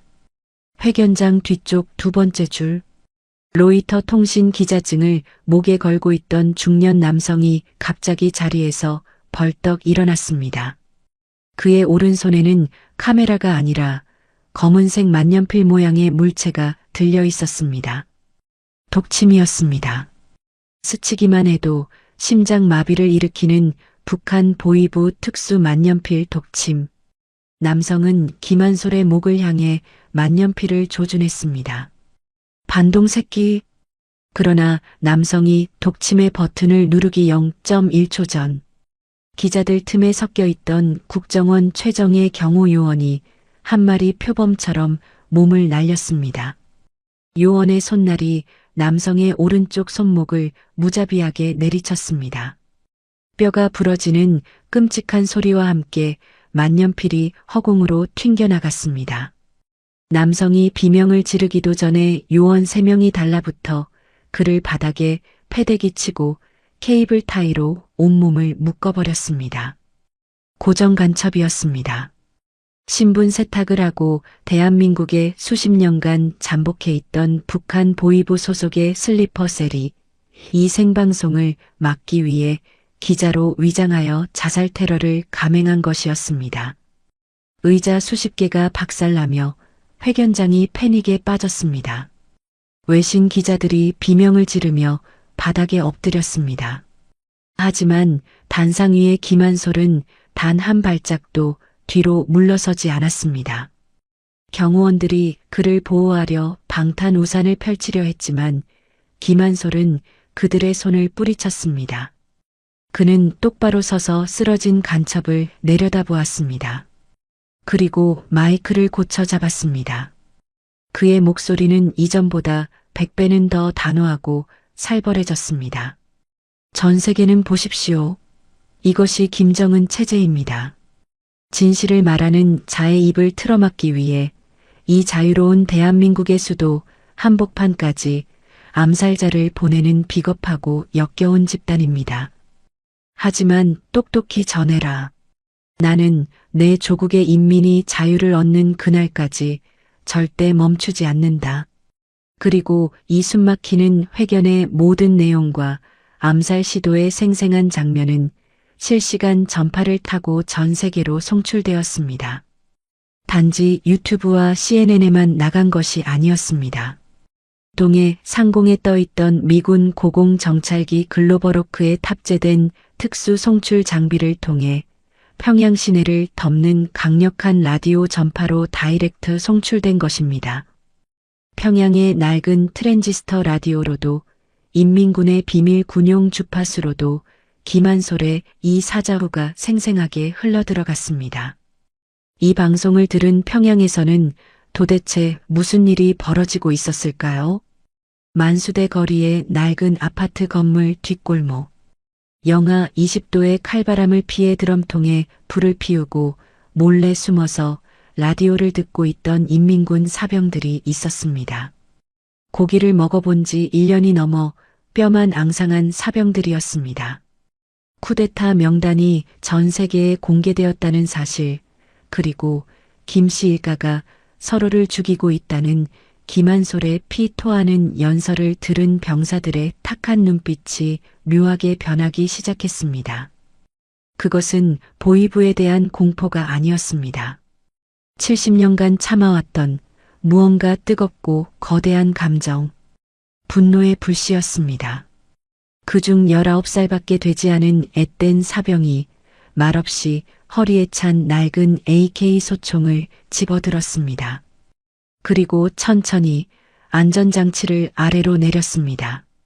금속이 부딪히는 그 작고 차가운 소리, 그 작은 소리가 70년간 얼어붙어 있던 북한의 거대한 둑을 무너뜨리고 한반도의 운명을 피바다로 바꾸게 될 줄은 그 순간 아무도 몰랐습니다. 군 서열 1위 총정치국장이 쿠데타의 주동자임을 전 인민과 군대가 알게 된 이 절망적인 순간 평양 한복판에서는 어떤 하극상의 전쟁이 벌어지게 될 것인가요? 그리고 모든 비밀이 까발려진 독재자 김여정은 이 생방송을 보며 과연 누구의 목을 가장 먼저 치라고 명령할 것인가요? 2026년 1월 15일 김한솔의 충격적인 광화문 기자회견이 전 세계로 생중계된 지 정확히 닷새가 지났습니다. 그 닷새 동안 평양의 밤은 쥐 죽은 듯 고요했습니다. 하지만 그것은 평화가 아니었습니다. 거대한 폭탄이 터지기 직전에 숨막히는 침묵이었습니다. 쿠데타 명단이 전 세계에 공개된 직후 평양 핵심 지휘부는 완벽한 패닉과 의심의 지옥에 빠졌습니다. 군 서열 1위 총정치국장을 비롯한 장성 100명의 이름이 까발려진 것입니다. 문제는 그 명단에 이름이 오른 자들 중 누가 진짜 반역자이고 누가 억울하게 모함을 당한 것인지 아무도 증명할 수 없었다는 점입니다. 의심은 전염병보다 무서웠습니다. 어제까지 한 식탁에서 웃으며 술잔을 부딪히던 전우를 오늘은 권총을 숨긴 채 독사처럼 노려보았습니다. 상호 불신이라는 독가스가 평양의 심장부를 완전히 마비시켰습니다. 권력의 1인자 김여정은 즉각 피해 숙청을 결단했습니다. 명단 1번 총정치국장 개새끼를 당장 체포하라. 내일 아침 김일성 광장에서 고사포로 살점을 날려버리갔어. 본보기를 보여 반란의 싹을 짓밟겠다는 잔혹한 계산이었습니다. 호위사령부 체포조가 총정치국장의 관저로 은밀히 출발했습니다. 그러나 총정치국장은 김여정의 생각보다 훨씬 교활하고 빠른 사냥개였습니다. 명단이 공개된 날 밤부터 그는 이미 죽음을 예감하고 있었습니다. 어차피 보위부의 고문실로 끌려가 살점이 뜯겨나가며 죽을 목숨이었습니다. 가만히 앉아서 개처럼 죽느니 평양을 불바다로 만들고 호랑이처럼 죽겠다는 결심을 굳힌 것입니다. 1월 15일 새벽 2시 총정치국장 휘하의 제사군단 최정예 기갑병력이 평양 외곽에서 수도 심장부를 향해 돌격 명령을 하달받았습니다. 무거운 디젤 엔진 소리가 얼어붙은 평양의 밤하늘을 찢었습니다. 구소련제 전차 수십 대가 궤도를 굴리며 여명 거리와 려명 거리를 미친 듯이 질주했습니다. 완전 군장을 한 반란군 보병 수천 명이 소총의 안전장치를 풀고 전차의 뒤를 따랐습니다. 미친년 김여정의 목을 쳐라. 인민을 굶긴 김씨 일가를 몰아내고 진정한 자유조선을 세우자. 총정치국장의 육성방송이 비밀 군용 주파수를 타고 평양방어사령부 전 부대에 송출되었습니다. 70년간 철통 같았던 평양에서 정규군이 반란을 일으킨 초유의 사태가 발발한 것입니다. 김여정은 분노로 책상을 뒤엎으며 직속 친위대인 호위사령부에 전면 진압 명령을 내렸습니다. 최정예 병력 3만 명으로 구성된 호위사령부 장갑차 부대가 반란군의 진격을 막기 위해 만수대 거리에 바리케이드를 치고 방어선을 구축했습니다. 새벽 3시 평양 한복판에서 참혹한 동족상잔의 전투가 시작되었습니다. 만수대 거리에서 무자비한 포격전이 벌어졌습니다. 반란군의 선두 전차가 도로를 가로막은 호위사령부의 장갑차를 향해 115포탄을 쏘았습니다. 장갑차가 거대한 화염에 휩싸이며 허공으로 솟구쳤다 떨어졌습니다. 불타는 장갑차 뒤편의 고층 아파트 창문에서 호위사령부 저격수들이 예광탄을 섞어 기관총을 난사했습니다. 붉은 불빛이 어둠을 가르며 날아가 반란군 보병들의 가슴에 꽂혔습니다. 피가 분수처럼 솟구쳐 눈 덮인 아스팔트를 붉게 적셨습니다. 시가전이었습니다. 가장 잔혹하다는 도심 시가전이 평양에서 벌어진 것입니다. 건물이 무너지고 가로수가 꺾이고 시체들이 거리에 나뒹굴었습니다. 그리고 바로 그때 역사에 기록될 가장 위대하고 놀라운 일이 일어났습니다. 숨죽이고 있던 평양의 평범한 시민들이 굳게 닫힌 아파트 문을 박차고 거리로 쏟아져 나오기 시작한 것입니다. 처음에는 포격 소리에 놀라 대피하려던 짐 챙긴 시민들이었습니다. 하지만 며칠 전 라디오를 통해 김한솔의 폭로를 들었던 시민들은 지금 눈앞에서 벌어지는 이 전투가 무엇을 의미하는지 본능적으로 깨달았습니다. 신성불가침의 존재였던 당과 군대가 붕괴하고 있다는 명백한 증거였습니다.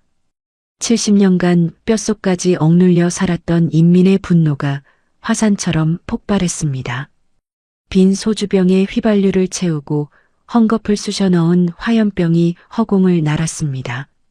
이름 없는 촌부들이, 영양실조로 자식을 잃은 아버지들이 당 간부들의 고급 승용차와 노동당 청사를 향해 화염병을 집어 던지기 시작한 것입니다. 건물 외벽에 불이 붙었습니다. 시뻘건 불길이 평양의 밤을 대낮처럼 밝혔습니다. 시민들의 거친 손에는 녹슨 낙과 곡괭이, 쇠파이프가 들려 있었습니다. 총구 앞에서는 계란으로 바위치기 같은 보잘것없는 무기였습니다. 하지만 분노의 크기가 그 모든 것을 압도했습니다. 70년의 굶주림, 70년의 수용소, 70년의 억울함이 하나로 뭉쳐 거대한 해일처럼 밀려들었습니다. 가장 상징적인 카타르시스는 새벽 4시에 벌어졌습니다. 만수대 언덕 가장 높은 곳. 그곳에는 평양을 굽어보는 거대한 김일성과 김정일의 청동 동상이 서 있었습니다. 높이 20m에 달하는 흉측한 우상이었습니다. 70년간 인민들이 눈이 오나 비가 오나 허리를 굽혀 절을 하고 꽃을 바쳐야 했던 피눈물의 제단이었습니다. 반란군의 전차 한 대가 포탑을 돌려 김일성 동상을 정조준했습니다. 귀를 찢는 굉음과 함께 날아간 철갑탄이 김일성 동상의 허리를 정확하게 명중시켰습니다. 육중한 파열음이 울려 퍼졌습니다. 거대한 청동 동상의 허리가 두 동강이 났습니다. 육중한 상반신이 끽끽거리는 금속음을 내며 서서히 앞으로 기울었습니다. 그 순간 거리에 있던 수만 명의 인민들이 함성을 지르며 달려들었습니다. 그들은 동상의 목과 팔에 굵은 밧줄을 걸었습니다. 끌어내려라. 악마를 끌어내려라. 수만 명의 피 맺힌 외침과 함께 밧줄이 팽팽하게 당겨졌습니다. 거대한 김일성 동상이 콘크리트 광장 바닥에 처박히며 목이 부러졌습니다. 수십 톤의 청동 조각이 박살나며 거대한 흙먼지를 일으켰습니다. 이것은 단순한 동상 파괴가 아니었습니다. 70년간 인민의 고열을 빨아먹으며 신처럼 행세했던 가짜 신의 완벽한 몰락이었습니다. 인민들이 미친 듯이 함성을 질렀습니다. 쓰러진 동상 위로 올라가 낫으로 얼굴을 찍고 침을 뱉었습니다. 얼굴은 웃고 있었지만 두 눈에서는 뜨거운 눈물이 쏟아지고 있었습니다. 내 부모를, 내 자식을 수용소에서 죽게 만든 그 철의 장막이 무너져 내린 것입니다. 이 끔찍한 아수라장 속에서 권력자 김여정은 무엇을 하고 있었을까요? 그녀는 싸우지 않았습니다. 인민을 벌레 취급하던 독재자는 가장 비겁하게 도망치고 있었습니다. 평양 외곽 1호 관저 옥상. 김여정은 귀금속과 달러 뭉치가 든 가죽 가방을 움켜쥔 채 전용 헬기에 올라탔습니다. 북쪽 압록강을 넘어 중국으로 야반도주할 속셈이었습니다. 헬기 프로펠러가 거세게 돌아가며 이륙했습니다. 그런데 헬기가 지상에서 300m쯤 떠올랐을 때였습니다. 아래쪽 숲속에서 시뻘건 불기둥이 번쩍이더니 대공포가 헬기를 향해 미친 듯이 불을 뿜었습니다. 대공포탄이 헬기의 꼬리 날개와 엔진을 사정없이 찢어발겼습니다. 시커먼 연기를 뿜어낸 헬기가 통제력을 잃고 팽이처럼 빙글빙글 돌며 추락하기 시작했습니다. 그 정확하고 치명적인 대공포의 방아쇠를 당긴 사람이 도대체 누구였을까요? 믿을 수 없게도 그는 지난 20년 동안 김여정을 그림자처럼 호위했던 그녀의 최측근 호위무사였습니다. 김여정을 위해 대신 총알을 맞기로 맹세했던 사내였습니다. 하지만 그 충성은 철저한 공포의 껍데기일 뿐이었습니다. 그 사내의 어머니는 3년 전 함경도의 굶주린 마을에서 흙을 퍼먹다 죽었습니다. 그의 하나뿐인 여동생은 한국 드라마를 몰래 보았다는 이유로 공개 처형당했습니다. 그는 그 모든 지옥을 견디며 복수의 칼날을 숨긴 채 20년을 버틴 것입니다. 총구를 위로 향한 사내의 뺨 위로 죽은 어머니를 향한 뜨거운 눈물 한 줄기가 흘러내렸습니다. 어머니, 이제 끝났습니다. 불타는 헬기가 굉음을 내며 평양 외곽의 차가운 황무지에 불시착했습니다. 거대한 화염이 밤하늘로 치솟았습니다. 그리고 이 아수라장의 한가운데서 세계 정보망을 뒤흔들 충격적인 사실 하나가 국정원을 통해 최종 확인되었습니다. 뇌졸중으로 쓰러져 병상에 누워있다던 북한 최고 지도자 김정은은 사실 이미 일주일 전에 조용히 숨을 거둔 상태였다는 것입니다.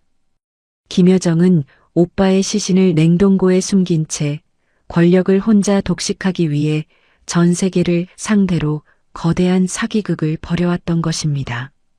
김정은은 병사했습니다. 아들을 죽이려던 김정현도 스위스에서 처단되었습니다. 그리고 이제 김여정의 헬기마저 추락했습니다. 70년을 이어온 백두혈통의 신화가 하룻밤 사이에 피떡이 되어 증발해버린 것입니다. 서울 서초구의 국정원 지하 벙커 지휘통제실. 초대형 위성 모니터에는 평양 시내 곳곳에서 타오르는 열화상 폭발 징후가 시뻘건 점으로 표시되고 있었습니다. 100여 명의 정보 요원들이 숨조차 쉬지 못한 채 그 압도적인 붕괴의 화면을 바라보았습니다. 평양의 지휘 계통이 완전히 소멸되었습니다. 국정원장의 떨리는 목소리가 벙커에 울렸습니다. 안가에서 이 모든 영상을 실시간으로 지켜보던 김한솔. 그는 두 눈을 질끈 감았습니다. 복수의 카타르시스가 아니었습니다. 저 불길 속에서 무고하게 죽어갈 수많은 인민들을 향한 깊은 슬픔과 기도였습니다. 그때 국정원 위성 화면 하나가 추락한 헬기의 잔해를 확대했습니다. 시뻘건 화염에 휩싸인 헬기 동체에서 다리가 부러지고 피투성이가 된 여자 하나가 땅바닥을 기어 나오고 있었습니다. 김여정이었습니다. 가죽 가방을 끝까지 움켜쥔 채 흙바닥을 기는 그녀의 꼴은 처참했습니다. 오만하던 권력자의 모습은 온데간데없고 죽음의 공포에 질린 늙고 추악한 노파만이 남아 있었습니다.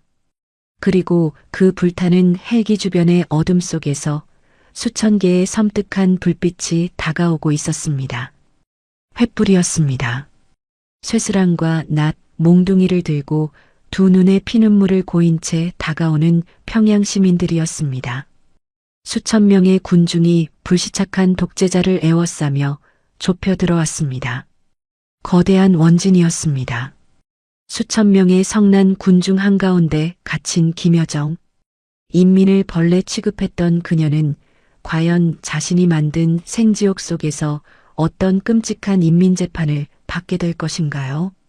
그리고 완전한 무정부 상태가 되어버린 북한 땅을 향해 남한의 100만 대군은 진주 명령을 내릴 것인가요? 2026년 1월 20일 위대한 수령의 심장이 멎고 평양이 불타고 있다는 충격적인 소식은 빛보다 빠른 속도로 북한 전역에 핏줄을 타고 퍼져나갔습니다. 국가통신망은 완전히 박살났고 노동신문은 발행을 멈췄습니다. 하지만 진실은 막을 수 없었습니다. 배급소에 줄을 서 있던 아낙네들의 귓속말로 장마당에서 강냉이를 팔던 상인들의 눈짓으로 소문은 번져갔습니다.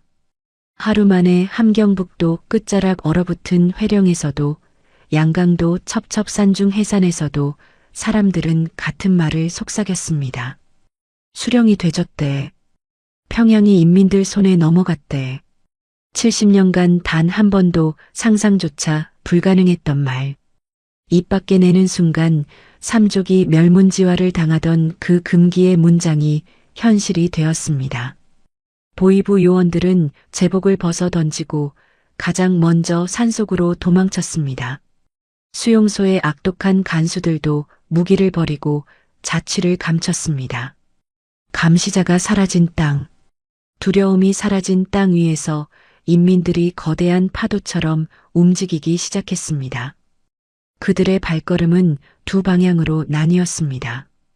먼저 살기 위해 북쪽으로 향한 수백만 명의 난민들이었습니다. 그들의 목표는 중국이었습니다. 1월의 살인적인 혹한의 압록강과 두만강은 자동차가 지나가도 될 만큼 단단하게 꽁꽁 얼어붙어 있었습니다. 살을 애는 칼바람을 맞으며 수십만 명의 인민이 보따리를 이고 지며 얼어붙은 강 위로 발을 내디뎠습니다. 그러나 그 차가운 빙판의 끝에는 자유가 없었습니다. 중국 정부는 이미 위성을 통해 북한의 완전 붕괴를 실시간으로 파악하고 있었습니다. 난민 수백만 명이 동북 삼성으로 쏟아져 들어올 경우 중국의 경제와 치안이 무너질 것을 극도로 두려워한 중국 중앙군사위원회는 잔혹한 비상조치를 발동했습니다. 압록강과 두만강 1400km 국경선을 따라 무려 20만 명의 중국 인민의 반군 정규 부대가 긴급 배치되었습니다. 시뻘건 오성옹기가 국경의 철책마다 꽂혔습니다. 얼음판을 건너오는 북한 난민들을 향해 중국군의 차가운 기관총 총구가 일제히 아래로 겨누어졌습니다. 확성기에서 살벌한 중국어와 서툰 조선어가 울려 퍼졌습니다. 한 발짝이라도 국경을 넘으면 즉시 사살한다. 당장 돌아가라. 우방국이라 믿었던 중국은 단숨에 국경의 문을 철통같이 걸어 잠갔습니다. 다리 위와 강가, 빙판 한가운데 갇혀버린 사람들은 추위와 공포에 떨며 엉엉 울었습니다. 돌아갈 집도 나아갈 길도 없는 완벽한 지옥이었습니다. 그런데 그 절망의 무리 속에는 일반 인민들만 있었던 것이 아니었습니다. 북한의 고위 엘리트 특권층도 더러운 쥐새끼처럼 섞여 있었습니다. 평양에서 외제차를 타고 도망쳐 나온 노동당 간부들, 보위부 고위 장교들, 외교관 가족들이었습니다. 그들의 손에는 커다란 칠 가방과 명품 백이 들려 있었습니다. 그 안에는 인민들의 고열을 짜내어 모은 1kg짜리 금괴와 빳빳한 100달러짜리 돈다발이 터질 듯이 들어 있었습니다. 그들은 국경을 막아선 중국군 장교에게 다가가 평생 그래왔듯 비굴한 미소를 지으며 가방을 여러 감개를 내밀었습니다. 이걸 줄 테니 우리 가족만이라도 선양으로 넘어가게 해주시오. 하지만 이번에는 달랐습니다. 중국군 장교는 차가운 눈으로 금괴를 확인했습니다. 그리고 턱짓으로 수하들에게 신호를 보냈습니다. 중국 병사들의 소총이 불을 뿜었습니다. 뇌물을 바치려던 북한 고위 간부들의 가슴팍에 구멍이 뚫렸습니다. 그들은 눈을 부릅뜬 채 얼어붙은 압록강 위로 쓰러졌습니다. 붉은 피가 빙판을 물들였습니다. 중국군은 굴러떨어진 금괴 가방만 챙겨서 국경 안으로 돌아서 버렸습니다. 공산주의의 가장 차갑고 잔인한 본성이었습니다. 이용 가치가 완전히 사라진 동맹국의 엘리트 쓰레기들을 처리하는 그들만의 방식이었습니다. 몇 시간 뒤 중국 외교부 대변인은 전 세계 언론 앞에서 공식 성명을 발표했습니다. 중화인민공화국은 인민의 지지를 잃고 붕괴한 김씨 정권을 더 이상 합법적인 국가로 인정하지 않습니다. 충격적이고 노골적인 손절이었습니다. 70년간 북한의 숨통을 쥐고 뒤를 봐주던 유일한 혈맹이 가장 결정적인 순간에 북한의 등에 칼을 꽂고 등을 돌려버린 것입니다. 중국마저 자신들을 버렸다는 소식이 전해지자 북한 내부에 숨어있던 잔존 권력자들은 완전한 절망에 빠졌습니다. 일부 고위 장성들은 권총을 입에 물고 방아쇠를 당겼고 당 간부들은 청산가리를 마시고 집단 자살을 선택했습니다. 악인들의 비참한 말로였습니다. 한편 지옥 같은 북쪽 국경과 달리 남쪽으로 향한 수십만의 인민들 앞에서는 전혀 다른 기적 같은 풍경이 펼쳐지고 있었습니다. 바로 남북 군사분계선, 휴전선이었습니다. 155마일, 70년 동안 세계에서 가장 삼엄하고 살벌했던 죽음의 경계선. 지뢰가 깔리고 고압 전류가 흐르는 철조망이 삼중으로 쳐진 철의 장막이었습니다. 새벽 안개가 걷히고 있는 파주 DMZ 전방 초소. 경계 근무를 서고 있던 대한민국 육군 병사들의 열화상 카메라에 믿을 수 없는 장면이 포착되었습니다. 철책 너머 북측 비무장지대에서 수백 명의 북한군 정규부대가 남쪽을 향해 걸어오고 있었습니다. 하지만 그들의 자세는 기묘했습니다. 어깨에 맨 AK 소총은 모두 총구를 땅으로 향한 채 거꾸로 매달려 있었습니다. 절대 총을 쏘지 않겠다는 완벽한 항복의 표시였습니다. 그들의 손에는 낡은 인민복을 찢어 만든 조악한 하얀 천이 깃발처럼 흔들리고 있었습니다. 투항이었습니다. 전투를 포기한 전면적인 귀순이었습니다. 한 부대가 아니었습니다. 철원에서도, 연천에서도, 고성에서도 굶주림에 지치고 체제에 절망한 북한군 부대들이 지뢰밭을 피해 목숨을 걸고 남쪽 철책을 향해 몰려왔습니다. 이 긴급 상황을 보고받은 대한민국 합참은 즉각 결단을 내렸습니다. 공병대를 투입하라. 인도적 차원에서 철책을 열어 그들을 맞이하라. 대한민국 육군 공병대의 육중한 장애물 개척 전차, 이른바 콧불소 불도저가 녹슨 철조망을 향해 굉음을 내며 돌진했습니다. 무자비한 궤도 소리와 함께 70년간 남과 북을 잔인하게 갈라놓았던 거대한 철책이 속 시원하게 무너져 내렸습니다. 녹슨 철조망이 종이장처럼 구겨지며 바닥에 처박혔습니다. 한반도의 허리를 옥죄고 있던 분단의 사슬이 끊어지는 역사적인 파열음이었습니다. 철책이 뚫리자 기다리고 있던 북한군 병사들이 얼어붙은 흙을 밟으며 조심스럽게 남쪽 땅으로 걸어 들어왔습니다. 군복은 헤어졌고 발에는 제대로 된 전투화조차 없었습니다. 맨 앞에 선 40대의 북한군 중대장이 총을 바닥에 내려놓고 두 손을 벌린 채 다가왔습니다. 그리고 품속에서 조심스럽게 무언가를 꺼냈습니다. 꼬깃꼬깃하게 접혀있던 천이었습니다. 그가 거친 손으로 그 천을 활짝 펼쳤습니다. 태극기였습니다. 빨간 별이 그려진 인공기가 아니었습니다. 대한민국 군인들의 눈동자가 거대하게 흔들렸습니다. 그것은 붉은 피로 엉성하게 그려진 조악한 태극기였습니다. 이 북한군 중대장은 무려 2달 전부터 언젠가 맞이할 통일의 날을 위해 몰래 흰 천을 구했습니다. 그리고 매일 밤 자신의 손가락을 바늘로 찔러 나온 피를 모아 중앙에 붉은 태극 무늬를 그리고 숫 검댕을 빻아 건공감리 사괴를 그려 넣은 것입니다. 비록 모양은 삐뚤빼뚤했지만 그 어떤 국기보다 숭고하고 뜨거운 핏빛 태극기였습니다. 중대장의 핏기 없는 입술이 파르르 떨렸습니다. 살려주시라요. 내 할아버지가 묻힌 따뜻한 남쪽 땅을 꼭 한번 밟고 싶었으시오.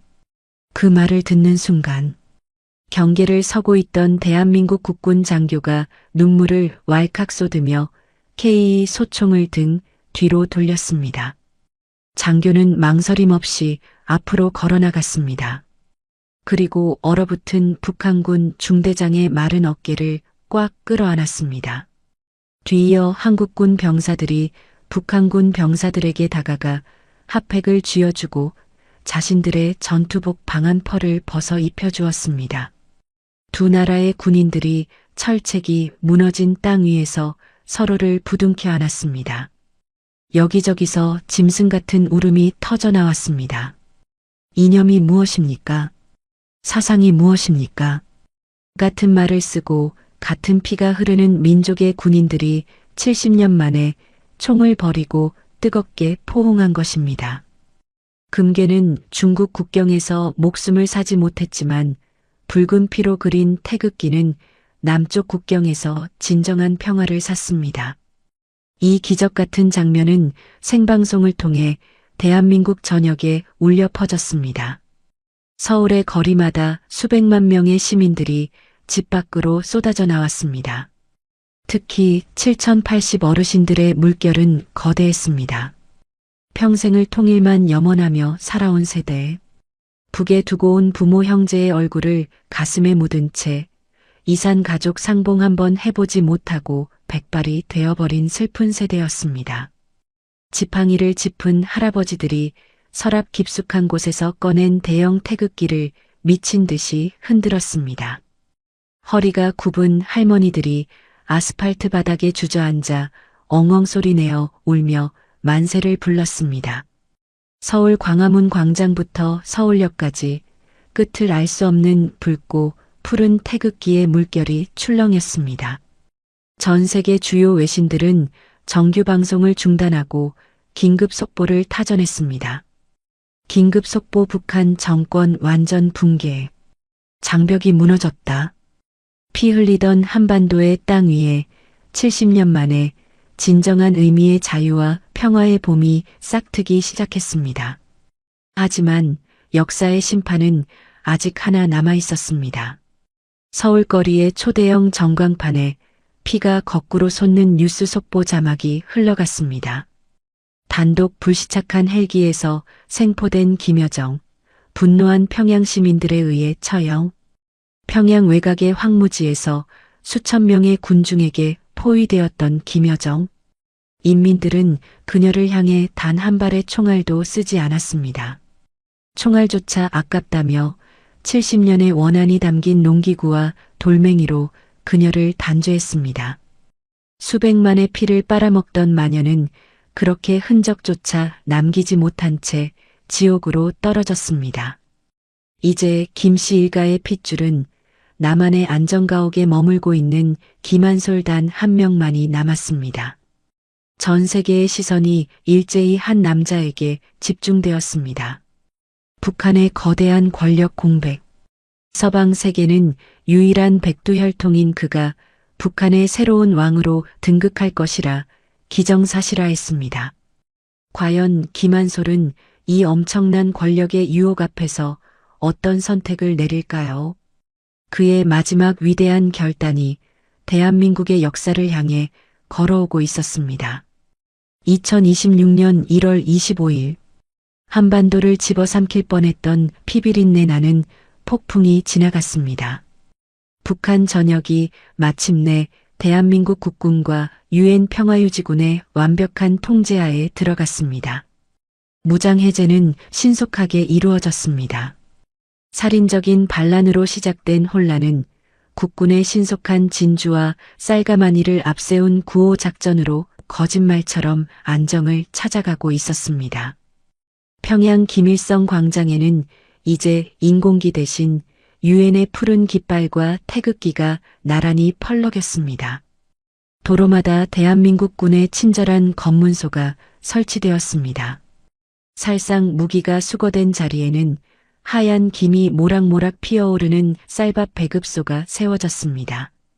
70년이었습니다. 70년 만에 북한 인민들이 고깃국에 흰쌀밥을 배불리 먹고 세상을 향해 웃음을 터뜨렸습니다. 이 기적 같은 평화의 순간 전 세계의 이목은 오직 한 사람에게 집중되어 있었습니다. 김한솔이었습니다. 서방 세계의 언론과 정치인들은 김한솔이 북한의 새로운 지도자로 등극할 것이라 100% 확신했습니다. 그는 권력의 정당성을 가진 김씨 왕조의 마지막 적통이었으니까요. 뼛속까지 자본주의에 물든 서방의 계산으로는 그 거대한 절대 권력을 포기할 인간은 지구상에 존재하지 않았습니다. 뉴욕타임스는 대서특필했습니다. 김한솔 왕국의 탄생인가, 새로운 민주국가의 출범인가. 심지어 미국과 중국의 비밀사절단은 김한솔에게 은밀히 100억 달러의 보상금을 제안했습니다. 한국 정부의 권력을 완전히 넘기고 스위스로 영구 망명하는 대가였습니다. 100억 달러. 하나로 약 13조 원에 달하는 천문학적인 돈이었습니다. 1월 25일 오전 10시 서울 광화문 프레스센터에서 전 세계가 기다리던 두 번째 기자회견이 열렸습니다. 김한솔이 다시 단상에 올랐습니다. 이번에도 검은 정장에 검은 넥타이 차림이었습니다. 하지만 며칠 전 암살자의 독침 앞에서도 흔들리지 않았던 그의 표정은 이전에 없이 부드럽고 편안해 보였습니다. 마이크 앞에 선 김한솔이 천천히 그리고 또렷하게 입을 열었습니다. 오늘부로 저는 한 가지 중대한 결정을 세상에 발표하겠습니다. 300명의 외신 기자가 숨을 멈췄습니다. 카메라 셔터 소리조차 들리지 않았습니다. 나는 그 어떤 권력도 원하지 않습니다. 기자들의 노트북 타이핑 소리가 일순간 거짓말처럼 멈추었습니다. 모두가 자신의 귀를 의심했습니다. 단지 내 조국의 불쌍한 인민들이 추위에 떨지 않고 배불리 밥을 먹는 것을 보고 싶었을 뿐입니다. 그것이 제가 목숨을 걸고 알프스의 눈보라를 뚫고 이 일을 시작한 유일한 이유였습니다. 김한솔이 품에서 준비한 한 장의 선언문을 꺼내 읽기 시작했습니다. 저 김한솔은 이 시간 이후로 모든 정치적 특권을 완벽히 포기합니다. 통일 조국의 어떠한 공직에도 나가지 않겠습니다. 김씨 일가로서의 어떠한 권리나 세습의 정당성도 주장하지 않겠습니다. 저는 오늘부터 자유 대한민국의 평범하고 자랑스러운 국민으로 살아가겠습니다. 무거운 정적이 회견장을 짓눌렀습니다. 3초, 5초, 10초. 그리고 우레와 같은 기립박수가 터져나왔습니다. 누가 먼저랄 것도 없었습니다. 300명의 기자가 일제히 자리에서 일어섰습니다. 냉철하기로 소문난 영국 BBC 기자도, 눈물 따윈 모르는 미국 CNN 기자도 카메라를 내려놓고 뜨거운 눈물을 훔치며 미친 듯이 박수를 쳤습니다. 피비린내 나는 3대 세습의 제왕이 되기 위해 친아버지를 독살하려 했던 이복 동생 김정현, 그리고 조국의 인민을 살리기 위해 그 모든 절대 권력을 헌신짝처럼 버린 김한솔 같은 백두혈통의 핏줄에서 나왔으나 두 사람의 운명은 천국과 지옥만큼이나 극명하게 엇갈렸습니다. 그리고 김한솔은 서방 세계를 기절시킬 마지막 한 방을 더 던졌습니다. 서방 국가에서 제게 제안한 100억 달러의 천문학적인 위로금. 저는 그 돈을 단 한 달러도 받지 않겠습니다. 전액을 굶주린 북한 지역 인민들을 위한 특별재건 기금으로 헌납하겠습니다. 13조 원의 돈을 인민을 위해 던져버린 것입니다. 대한민국 국민들은 텔레비전 앞에서 깊은 충격과 감명을 받았습니다. 거리에서는 시민들이 태극기를 흔들며 엉엉 울면서 그의 이름을 연호했습니다. 그날 오후 늦은 시간, 모든 공식 일정을 마친 김한솔은 홀로 어느 조용한 곳을 찾았습니다. 동작동 국립서울현충원이었습니다. 하늘에서 차가운 겨울눈이 펑펑 내리고 있었습니다. 하얗게 쌓인 눈이 거대한 묘역을 포근하게 덮고 있었습니다. 차갑고 단단한 대리석 묘비석 위에도 새하얀 눈이 소복하게 쌓여 있었습니다. 김한솔은 한국 전쟁에서 산화한 무명 용사들의 묘역 앞에 섰습니다. 그리고 차가운 눈밭 위로 조용히 무릎을 꿇었습니다. 검은 정장의 무릎이 흰 눈 위를 깊게 파고들었습니다. 두 손을 가지런히 모았습니다. 고개를 숙였습니다. 조국을 지켜주셔서 진심으로 감사합니다. 그의 목소리가 처음으로 걷잡을 수 없이 떨렸습니다. 너무 늦었지만 이제야 이 조국이 하나가 되었습니다. 김한솔이 이름 없는 묘비석에 자신의 뜨거운 이마를 대었습니다. 그리고 어깨를 들썩이며 소리내어 통곡하기 시작했습니다. 그것은 참아왔던 모든 감정의 폭발이었습니다. 이영만리에서 아버지의 암살 소식을 들었을 때의 절망, 스위스 저택 창문을 깨고 뛰어내리던 공포, 살이 찢어지는 눈보라, 속의 행군, 기자회견장에서 날아오던 독침, 그 지옥 같은 시간을 홀로 버텨야 했던 사내가 마침내 모든 짐을 내려놓고 토해내는 통곡이었습니다. 이 먹먹한 장면은 방송사 카메라를 통해 실시간으로 전국에 생중계되었습니다. 대한민국 전역이 완벽한 눈물바다가 되었습니다. 텔레비전 앞에 7080 어르신들이 수건으로 얼굴을 감싼 채 함께 오열했습니다. 바로 그때였습니다. 눈 내리는 묘역 뒤쪽에서 한 노인이 천천히, 아주 천천히 걸어왔습니다. 낡은 지팡이를 짚은 백발의 90대 노인이었습니다. 구부정한 등, 세월의 주름이 깊게 파인 얼굴. 그리고 가슴에 자랑스럽게 매달린 낡고 빛바랜 화랑무공훈장. 6.25 전쟁 참전 용사였습니다. 노인은 눈밭을 헤치고 울고 있는 김한솔의 곁으로 다가왔습니다. 그리고 핏줄이 툭 붉어진 거칠고 주름진 손으로 무릎 꿇은 김한솔의 넓은 어깨를 가만히, 아주 가만히 토닥여 주었습니다. 노인은 아무 말도 하지 않았습니다. 어떤 말도 필요 없었습니다. 다만 그 손길이 너무나도 따뜻했습니다. 73년 전 18살의 어린 나이에 북한 공산군의 탱크를 막겠다며 총을 들고 피 흘렸던 소년. 그리고 그 공산 독재자의 손자로 태어나 기어코 자기 손으로 체제를 부수고 자유 대한민국의 가장 위대한 영웅이 된 청년. 두 세대가 원수였던 두 세대의 핏줄이 이 눈 내리는 현충원의 묘역에서 비로소 하나가 되어 끌어안은 것입니다. 세대를 넘어선, 피를 넘어선 완벽한 화해였습니다. 김한솔이 고개를 들고 노인의 두 손을 잡았습니다. 일어서지 않았습니다. 무릎을 꿇은 채로 그 주름진 손을 자신의 뺨에 비비며 하염없이 눈물을 흘렸습니다. 겨울 하늘에서 흰 눈송이들이 축복처럼 쏟아져 내렸습니다. 눈 덮인 묘역을 걸어나가는 김한솔과 노병의 뒷모습. 한때 독재자의 손자였으나 이제는 통일 조국의 가장 위대한 공로자가 된 사내의 어깨 위로 하얀 눈이 소리 없이 내려앉고 있었습니다. 파란만장했던 2026년 1월의 피 튀기는 전쟁이 마침내 끝을 향해 가고 있었습니다. 하지만 아직 완벽한 에필로그가 남아 있습니다. 통일된 한반도의 아침은 과연 어떤 기적을 싣고 달릴 것인가요? 2026년 1월 31일. 거대한 역사가 몰아쳤던 1월의 마지막 날 아침이 밝았습니다. 서울역 광장이 발칵 뒤집혀 있었습니다. 수천 명의 인파가 몰려들어 발 디딜 틈조차 없었습니다. 언론사 취재진의 카메라도 빼곡했습니다.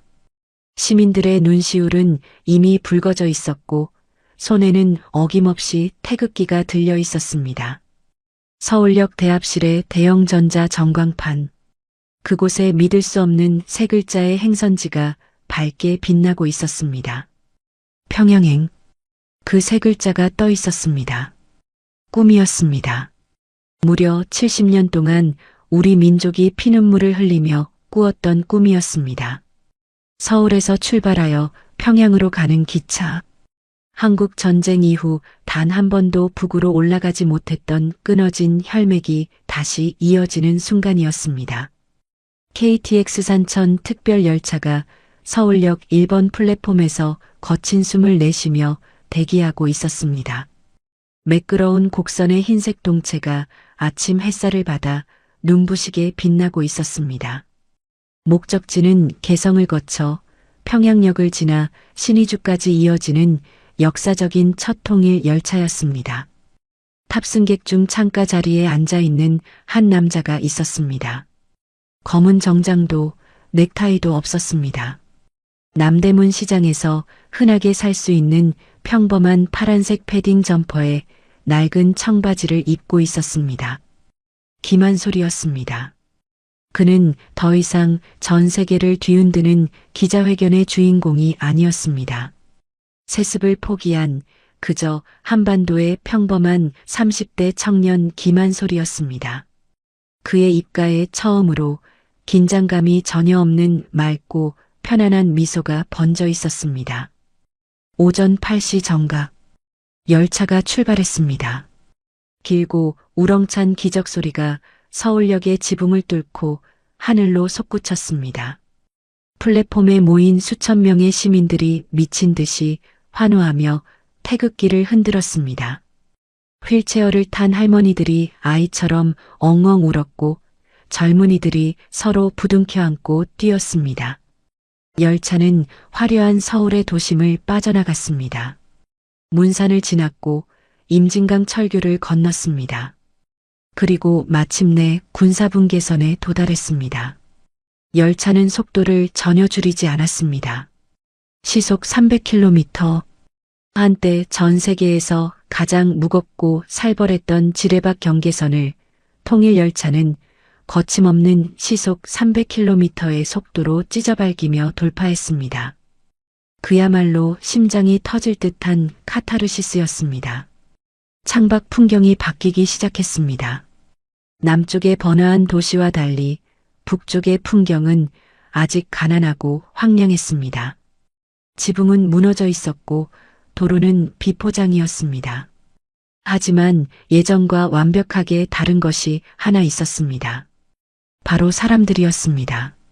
철길 옆 언덕마다 낡은 집 앞마당마다 사람들이 새까맣게 서 있었습니다.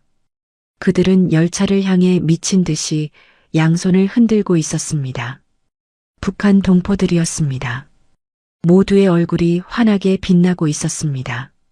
공포에 찌든 얼굴이 아니라 마침내 자유를 찾은 인간의 진짜 얼굴이었습니다. 노인들이 주름진 얼굴로 눈물을 닦으며 손을 흔들었고 뼈만 남았던 아이들이 배불리 먹은 얼굴로 펄쩍펄쩍 뛰어다녔습니다. 김한솔은 창가에 기대어 그 아름다운 얼굴들을 하나하나 눈에 담았습니다. 70년 만에 북한 땅에 핀 진정한 웃음꽃이었습니다. 열차가 달리는 동안 김한솔은 안주머니에서 조심스럽게 무언가를 꺼냈습니다. 오래전 말레이시아 쿠알라룸푸르 공항 바닥에 떨어져 산산조각이 났던 아버지 김정남의 낡은 안경이었습니다. 왼쪽 렌즈는 금이 가 있었고 테는 부러져 테이프로 감겨 있었습니다. 국정원이 현장에서 수거해 그에게 돌려준 유품이었습니다. 김한솔이 그 깨진 안경을 창문 쪽으로 가만히 들어 올렸습니다. 마치 하늘에 있는 아버지에게 창밖의 기적 같은 풍경을 직접 보여주는 것처럼. 아버지. 김한솔의 입술이 가볍게 떨렸습니다. 보이십니까? 마침내 이 땅에 진짜 봄이 왔습니다. 바깥은 1월의 매서운 겨울이었지만 김한솔의 눈에 비친 조국의 풍경은 눈부신 봄이었습니다. 그리고 이 통일 열차의 운전석에는 시청자들의 가슴을 미어지게 할 또 하나의 위대한 이야기가 숨어 있었습니다. 시속 300km의 열차 조종관을 꽉 쥐고 있는 30대의 젊은 기관사. 그는 바로 며칠 전 동중국해 상공에서 가족을 살리기 위해 남쪽으로 기수를 돌렸다가 북한 편대장에게 격추당해 바다로 산화했던 바로 그 미국이 조종사의 하나뿐인 아들이었습니다. 아버지는 하늘에서 끝내 자유의 땅에 도달하지 못하고 죽었지만 9.4일생으로 구출된 그 아들이 대한민국에서 교육을 받고 번듯한 KTX 기관사가 된 것입니다. 아버지가 목숨을 걸고 가고 싶어 했던 그 남과 북의 자유로운 길을 이제 아들이 철로 위에서 당당하게 이어 달리고 있었습니다. 김은혜 작가도 울고 갈 운명보다 더 운명 같은 가슴 벅찬 서사였습니다. 열차가 속도를 줄이며 마침내 평양역 플랫폼에 미끄러져 들어갔습니다. 플랫폼에는 수만 명의 환영 인파가 운집해 있었습니다. 대한민국 태극기와 푸른 한반도기가 하나로 섞여 장관을 이루었습니다. 쉬익. 열차 문이 열렸습니다. 파란 패딩 점퍼 차림의 김한솔이 북한 땅에 발을 내디뎠습니다. 그 순간 플랫폼 무리에서 5살쯤 되어 보이는 북한 여자아이 하나가 앙증맞은 발걸음으로 달려왔습니다. 과거 꽃제비처럼 굶주렸던 아이가 아니었습니다. 볼이 사과처럼 빨갛고 통통하게 물든 예쁜 아이였습니다.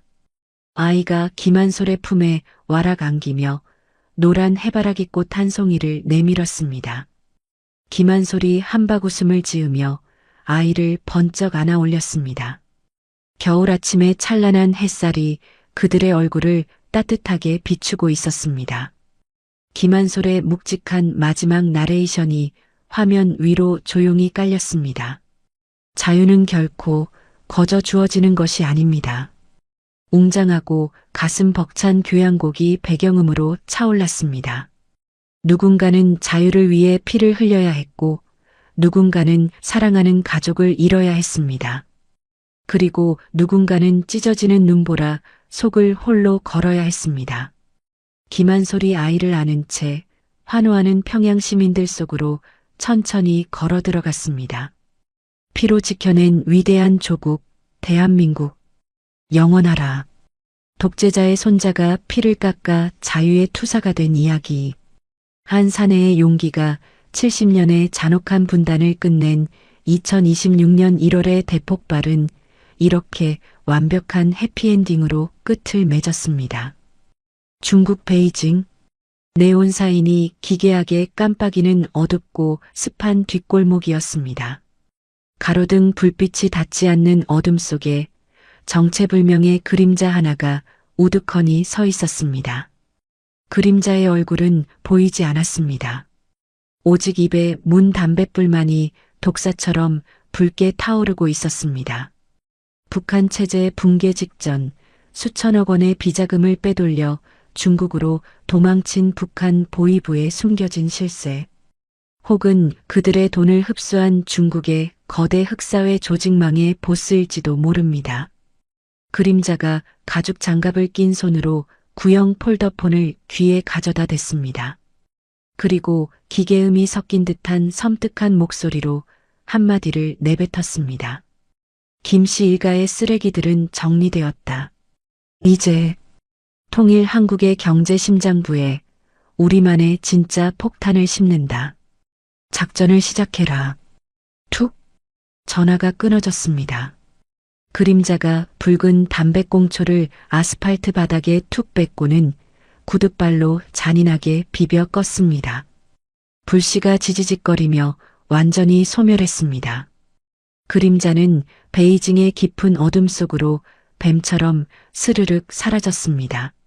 절대 권력은 무너졌지만 그들이 남긴 검은 돈과 탐욕은 아직 죽지 않았습니다. 이제 막 자유의 첫 숨을 쉬기 시작한 하나된 한반도를 향해 상상을 초월하는 거대하고 음흉한 새로운 빌런이 칼을 갈기 시작한 것입니다. 전쟁은 끝났지만 진정한 싸움은 이제 막을 올렸습니다. 오디오본 영상은 가상 재구성을 포함한 팩션 오디오북입니다. 사실과 다를 수 있으며 안보 경각심을 위한 창작물임을 밝힙니다. 함께 해주셔서 고마워요. 다음에도 또 만나요.